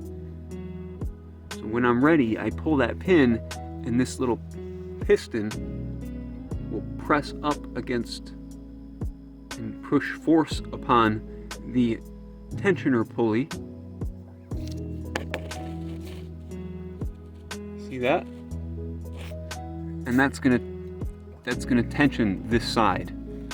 So this is where I want all the slack to be, is on this side around the tensioner pulley. I don't want slack around any of the prequel track that leads up to the tensioner pulley. So I'm trying to explain this as best as I can, because this is a very specific technique to be able to do this. And that's how I was able to do it. So I hope that makes sense, and I hope you can kind of understand the process that I used here. Okay, I am ready to go ahead and pull the grenade pin on the belt tensioner.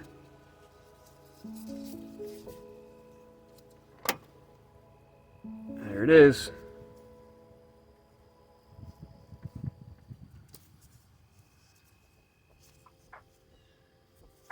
And that is our timing belt installed.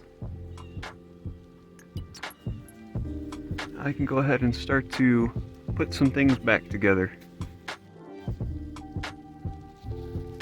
Okay, I've done 2 full rotations on the crankshaft bolt clockwise direction. Everything seems good. The belt seems seated good. So I went ahead and reinstalled the oil filter assembly with the new gaskets. And now I've got the oil filter, and I'm just going to reinstall that.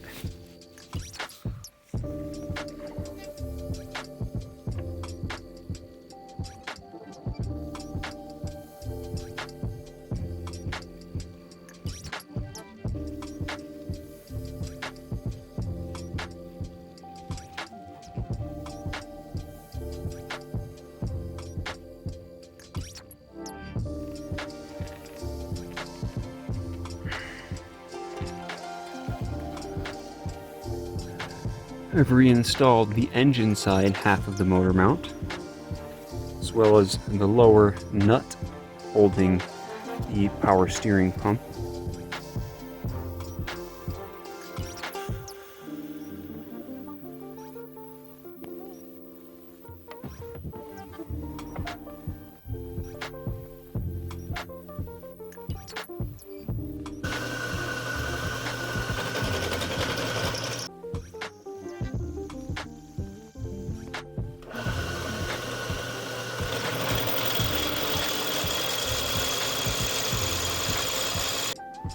You see, I'm trying to drill out this 17mm socket so that it'll fit over the top of the spark plug.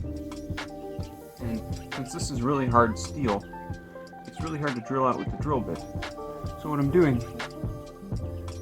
is I'm using a threading tool to try to remove some of the steel in here to be able to then drill it out easier.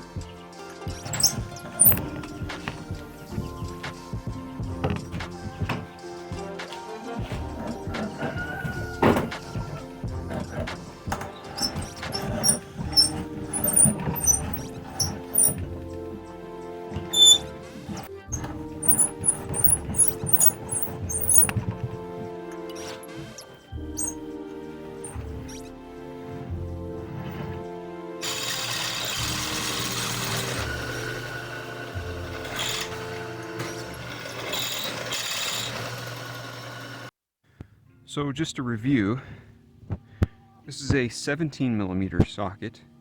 It's about 1mm larger in diameter than a standard spark plug socket, and that really is going to allow me to clean up the inside of the spark plug tube hole, because it's going to be a nice friction fit along the inside of the hole. It's 17 millimeter socket is almost a perfect fit. And what happened was the coil that fits over the spark plug, the boot of the coil got stuck down in the tube, and it's currently lodged around the bottom of the spark plug. And it's a rubber boot, and it's really baked on there and stuck to the walls and things and down there inside the tube. What I need to do is kind of shred it up and clean the walls. So that's what I'm going to do with this, to try to get the spark plug boot out. And I don't want any of that rubber material to get inside the engine. So I've begun to try to drill this out, as you saw before, so that it'll fit over the top of the spark plug and be able to rotate around the base of the spark plug to shred up any remaining rubber material.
Update. I've got the timing belt covers reinstalled. I've got the new power steering pump belt installed. And I've got the serpentine belt reinstalled. And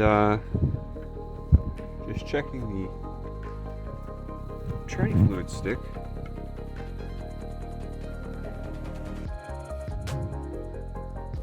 Yeah, it's definitely not red anymore. It's kind of like a burnt brown, or not black, but it's not good, but definitely needs to be changed. That's for sure. So I've got a funnel that goes down there, and down here, this is the got a socket on the drain plug ready to go, but you know, it's quite stuck. You can really see a crust ring around this drain plug, as if it's never been drained. Transmission fluid is still draining out. You can see how black that is. Oh, it smells so burnt. I don't think I've ever seen tranny fluid that bad in my entire life. I literally don't think that's ever been changed. Ever.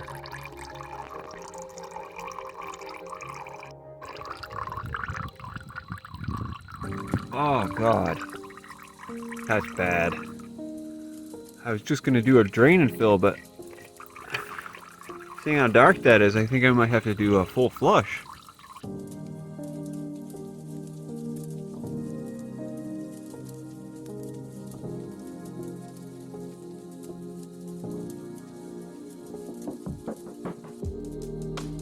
That's pretty bad.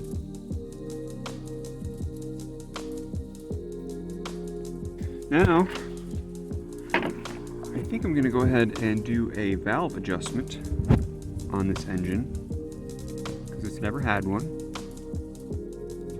And I think that's going to be one of the best ways that I can restore power to this engine and get it back in tune.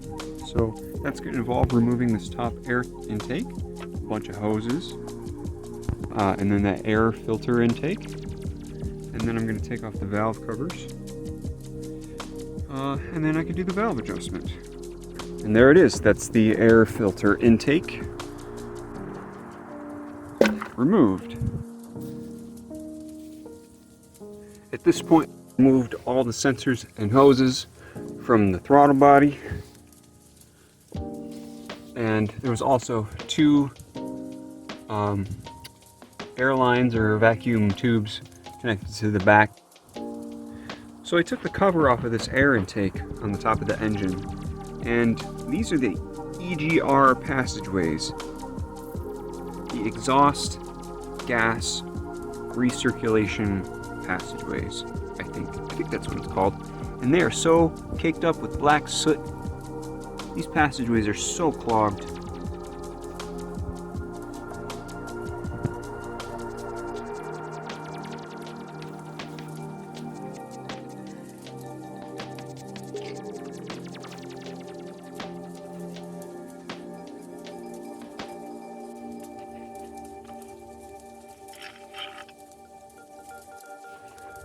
Okay, removing the front valve cover.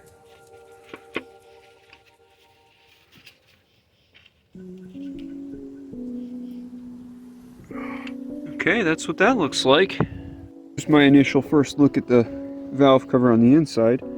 And this seal does not look like the other two. This one's kind of flexed in like that. Not like the other ones. So this is definitely a bad seal here, so I'll be replacing that. Alright, this chunky wire harness here, there was one more bolt that I took out back down in here. It was right there. It was a 12mm, and that allowed this chunky wire harness to loosen up a bit so I can get a little bit more clearance, because I need all the clearance I can get to get this rear cover off. So there it is. I got the whole top end of the engine disassembled today. All in a day's work. Good job, me. I am noticing that the front of the engine, these valves look very nice. They are a nice golden color, but the back of the engine looks much darker, much more charred and sooted. I don't know what that's all about, but I'll research it and figure that out. And yeah, so I'm gonna go in. I'm done for today. I'm gonna go make myself some ravioli, and I will see you guys tomorrow. It's a beautiful fall day, and I'm out here doing a tune-up on the engine. This is called a valve adjustment. These are all the valves. These ones are the intake valves, and these ones down here are the exhaust valves. That's these with the springs and the little screw bits and stopper nuts. And so sometimes after thousands of miles, these can get out of spec. So sometimes you need to tighten them down or loosen them up. And I found a few that were too tight, and I found a few that were too loose. And I've been through it, and I get everything in spec now.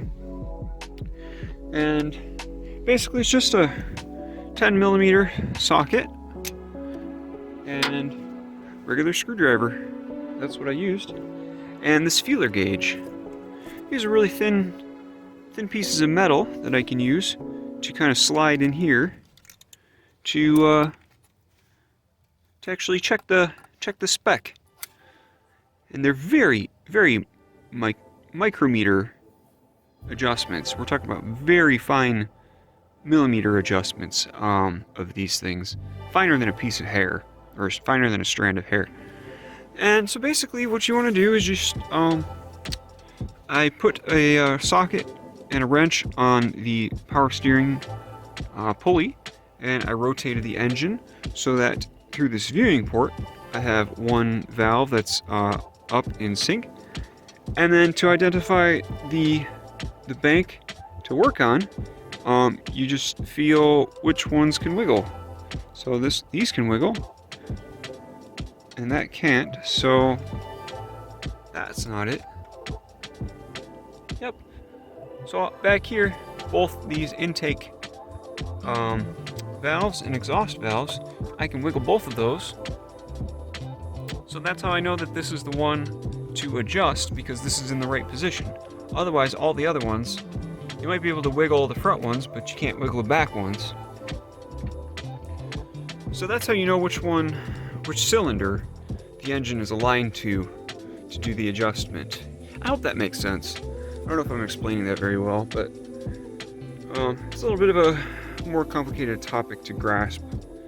And this is the first time I did it, and it took me a little while to understand it. But moving on, I think I'm gonna go and try to work on an engine code. I had an engine code for down here for my shift solenoid. That's that part up there. And I got a kit to replace that, so that's what I'm gonna work on next. Okay. This looks like a crazy mess right now. But basically, I removed the battery tray, which was a bit of a struggle, but I got it out. And I did that so that I can get to this solenoid down here. It's like a dual solenoid. It's for the transmission. And I got the bolts out of that. But as I was doing that, I noticed that I had a pretty major oil leak coming from over in this area. And then I identified that these are the transmission cooler send and return lines, which use crush washers, and I think that those crush washers were leaking, so I got a bunch of the wires out of the way so I can get to those. And I got those unbolted and kind of cleaned up a bit, and there was a bunch of oil crud down in here, so I used the air compressor to kind of clean up the loose crusty oil and get it all blown out of here so that there's not loose oil bits and debris all over the place, especially going into the valves in the top of the engine there, as I have that disassembled. So I gotta make a trip to get some new crush washers and then retighten those, and then I can get that solenoid out, and then I can take out the starter because I'm replacing the starter. I'm sure that's really old and that's probably going to fail soon. We're at 160,000 miles, so you know, I don't want to be left stranded because of an old starter, and since we're in here doing all this anyways, let's just replace it. See this shiny new part under all these wires and tubes? That's a transmission solenoid part. I have a kit with some other solenoids, so I got that swapped out and replaced. I got the new one in. Also over here, I've got the starter, the old starter removed. And that plate you're looking at there, that's where the starter used to be. I've got it pulled out up here. This is the old starter. It's got the original 160,000 miles on it. Looks pretty crusty. You see that? Alright guys, I got some new parts in the mail. It's been a couple of days. Got the new starter here. I got the new passenger side motor mount. I got the battery tray. I'm gonna put that back in. I hit it with some spray paint, and then just gotta put in the oil dipstick. All right, so that's one new motor mount installed. It's all bolted in now, as well as over here I've got the new starter installed. I pulled off this grounding wire off the engine block. You can just see how dirty and corroded that is. That's pretty bad. That is not good continuity, and I'm sure that that is overheating or getting hot or just causing electrical issues. So I'm going to replace this. So I managed to find this new cable in my scrap pile. So I'm very fortunate for that. The end crimps though, the holes were different sizes. So I made this little grade 8 flat bridge piece there, and I bolted it on that side, and then I put the engine mount bolt on this side, and we're going to go ahead and install that. I also went ahead and cleaned up this surface and removed the paint for better continuity. So I couldn't put the engine back together because I was waiting for an order for valve cover gaskets. I had placed the order, and what happened was it got delivered to the post office, but they sent me like 10 different boxes of things I didn't order. I only ordered one small thing, which was those gaskets. And I'll put a picture of it here in the video for you to see. And I'm pretty sure what they were trying to do was scam me. And I sussed out that they sent like all the different parts of the top of an engine, which was the type of engine I was working on. And they put the same shipping label, the same tracking number on every single box that they sent me. So I don't even know how they were able to send them, because if I were to send something to the post office, they would not let me ship multiple boxes using the same shipping label. So I don't even know how that got out of the front gate. But I assume if I had accepted that, then they would try to charge me for everything. So I refused the order, and I had the people at the post office, thank goodness it got sent to the post office, because I was able to refuse it. Otherwise, it would have been a nightmare to send all that back. So I was able to refuse it at the post office and tell them, I'm not accepting orders from this vendor at all. So I refused everything. And then I went ahead and reordered from a different vendor. And that vendor shipped them right away the next day, which was great. But they didn't get sent to Buffalo for some reason. They got sent to Ohio. And then from there, they got sent to Buffalo, and the order just stayed like that. It said, on the way to Buffalo. And it stayed like that for like a week or two. And the last time I got an order update on that, my wife, she said, when she was driving home from work, she passed on the thruway a truck that was burned to the ground on the side of the thruway. And I just thought it was super ironic, and knowing my luck, that's probably the truck that my gaskets were on. So I ended up just getting them from, paying full price and getting them from my local auto parts store. Installed the new automotive hose clamp on the bottom of the radiator because the old one was rusted out.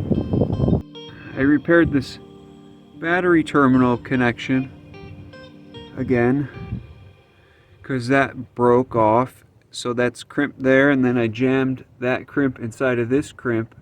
See this bigger crimp. This is the first time I'm gonna try to start the car up. I checked, I got oil in it, I put coolant in it. I think I got everything hooked up right, so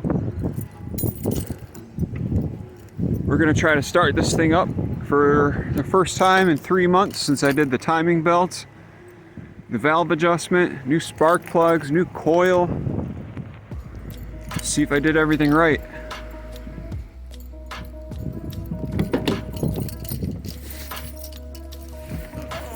Oh man, this would not be good if this didn't start. All right, we got beeps.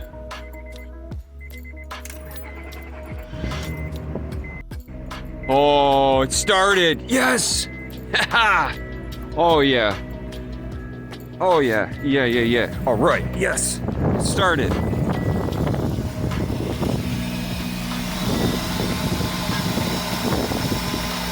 Oh, listen to that.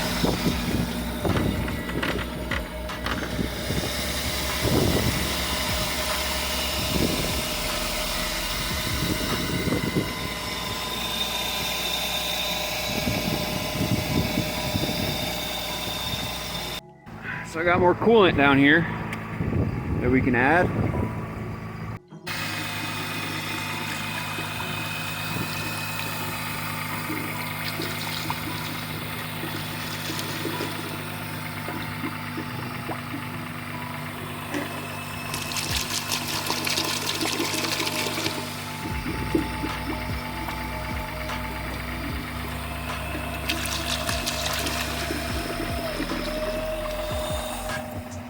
Oh, okay. The engine just kind of settled down a bit. I don't see anything dripping.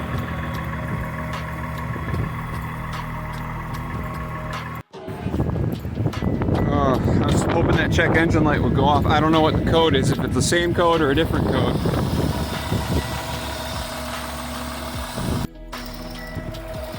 I don't know if you can hear this. there's some ticking in the top. A tick sound. Tick, tick, tick, tick, tick, tick, tick, tick, tick, tick, tick, tick, tick. So I've been sitting here for a few minutes and I just checked the engine code P0753, which means there's some sort of issue with the transmission. And I did replace the transmission solenoids on the vehicle, which were down here, right there, and then two little ones over there, and then another one up on top. And I was really hoping that those would just take care of that code. It seems as though it has not, which is really unfortunate. I've checked some fuses. I've checked all my fuses. I don't have any blown fuses. I don't have any blown relays that I can see or find. And I've even done a wiring bypass down here from solenoid A up through the firewall and back down and spliced them into the ECU here, thinking that there was a short in the wiring harness. And still, the issue persists. It's the same issue, the same code, and I just don't know what's wrong with it. Go in reverse, I can go forward, but like in drive, if I put it into drive, it's just, the whole vehicle is just like really slow. So this is the inside of the ECU, or I'm sorry, the ECM/PCM powertrain control module / engine control module. And I was really hoping that as a last ditch effort, I might be able to open this and find that some of these capacitors here might be bulged, but you know, as they were with oftentimes on old computers from the mid-2000s. Unfortunately, this one visually looks pretty okay. I don't see any of the capacitors or any obvious signs of charring or burning or any obvious damage. So if there is an issue with this, you know, it's going to be with one of these microscopic, you know, it's going to be inside one of these chips or these transistors or something. That's not going to be something that I can fix, unfortunately. Alright, going for a walk. Walk and talk. We're gonna have a real talk here.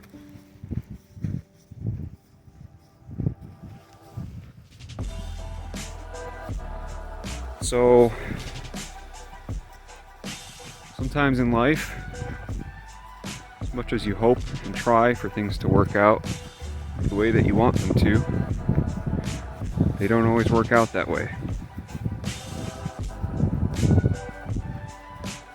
And it's been 3 months now that I've been trying to get this Honda Pilot roadworthy. And I tell you, so close to being there. I've done absolutely everything I possibly could on that vehicle, from suspension to brakes to a new timing belt, oil change, you know, fixing all the rust. Sometimes it just doesn't go the way you hope. And I've learned a lot of lessons, I think, from this. I think it's time to call it on it. And as it's almost winter, all the leaves have fallen off the trees.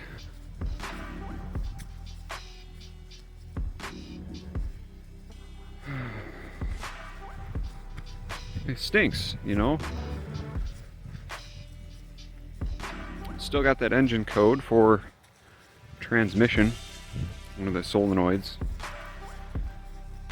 And I've done all kinds of wiring. I've replaced the solenoids. I've done everything I could do.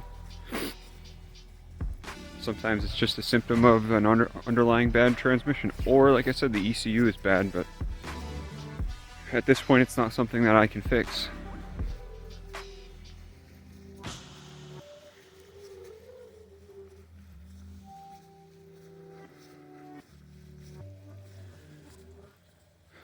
But I don't want to be all negative here, because I will say, on a positive note, that the skills that I have learned throughout this entire project, I think have really gave me a more solid foundation for my mechanical skills. And I feel much more confident with vehicles than I ever did before.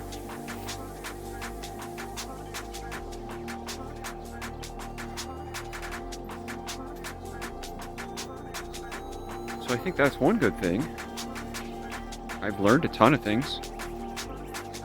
I've shared a lot of my knowledge, what I can do, and I think I'm pretty mechanically savvy. I think more than the average Joe. I'm still definitely not a mechanic, but you know, I know a thing or two, I feel. And like I said, I think this is really, this whole project has really helped me with my mechanical confidence to be able to do so much of my own work on my own. You know, I even did the tires. I changed my own tires, balanced them.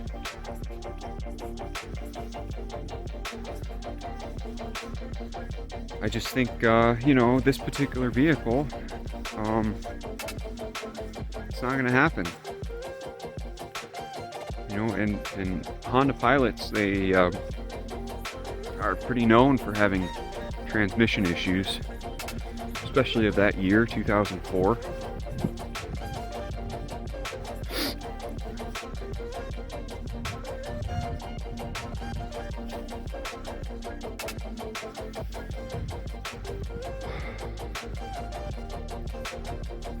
You know, it's really tough when you put 3 months of your time and hard work and love and energy and money into something that you really, you know, cared about, and then it just doesn't work out. Especially right now, because I don't have a job right now. I am unemployed, which makes things even more tough.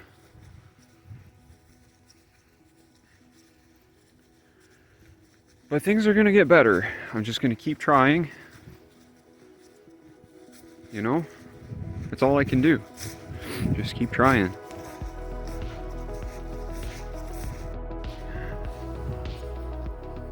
But I think I'm gonna set up a GoFundMe page. If anyone out there wants to help fund me, to help me get back on my feet and help me get a new vehicle. Nothing fancy, nothing special. I'm probably looking at like a used Toyota, under 5,000, something like that. If anyone wants to contribute, I'll put a link in the description below the video. And I would very much gratefully appreciate any help I can get. It would really mean the world to me.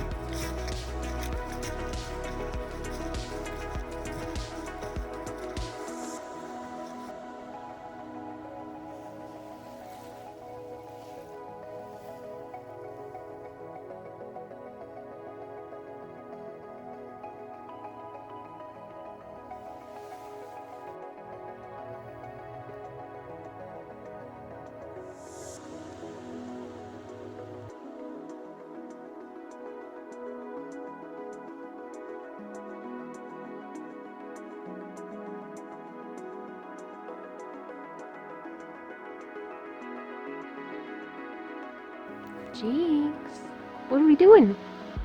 We're waiting for Jake in the Dollar General.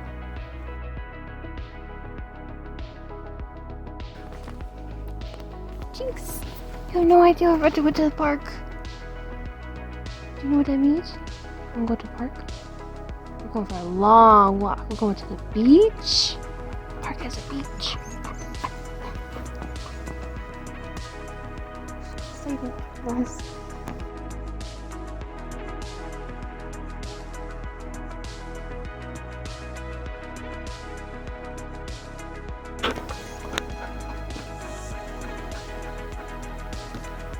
Jinx, you're so pretty.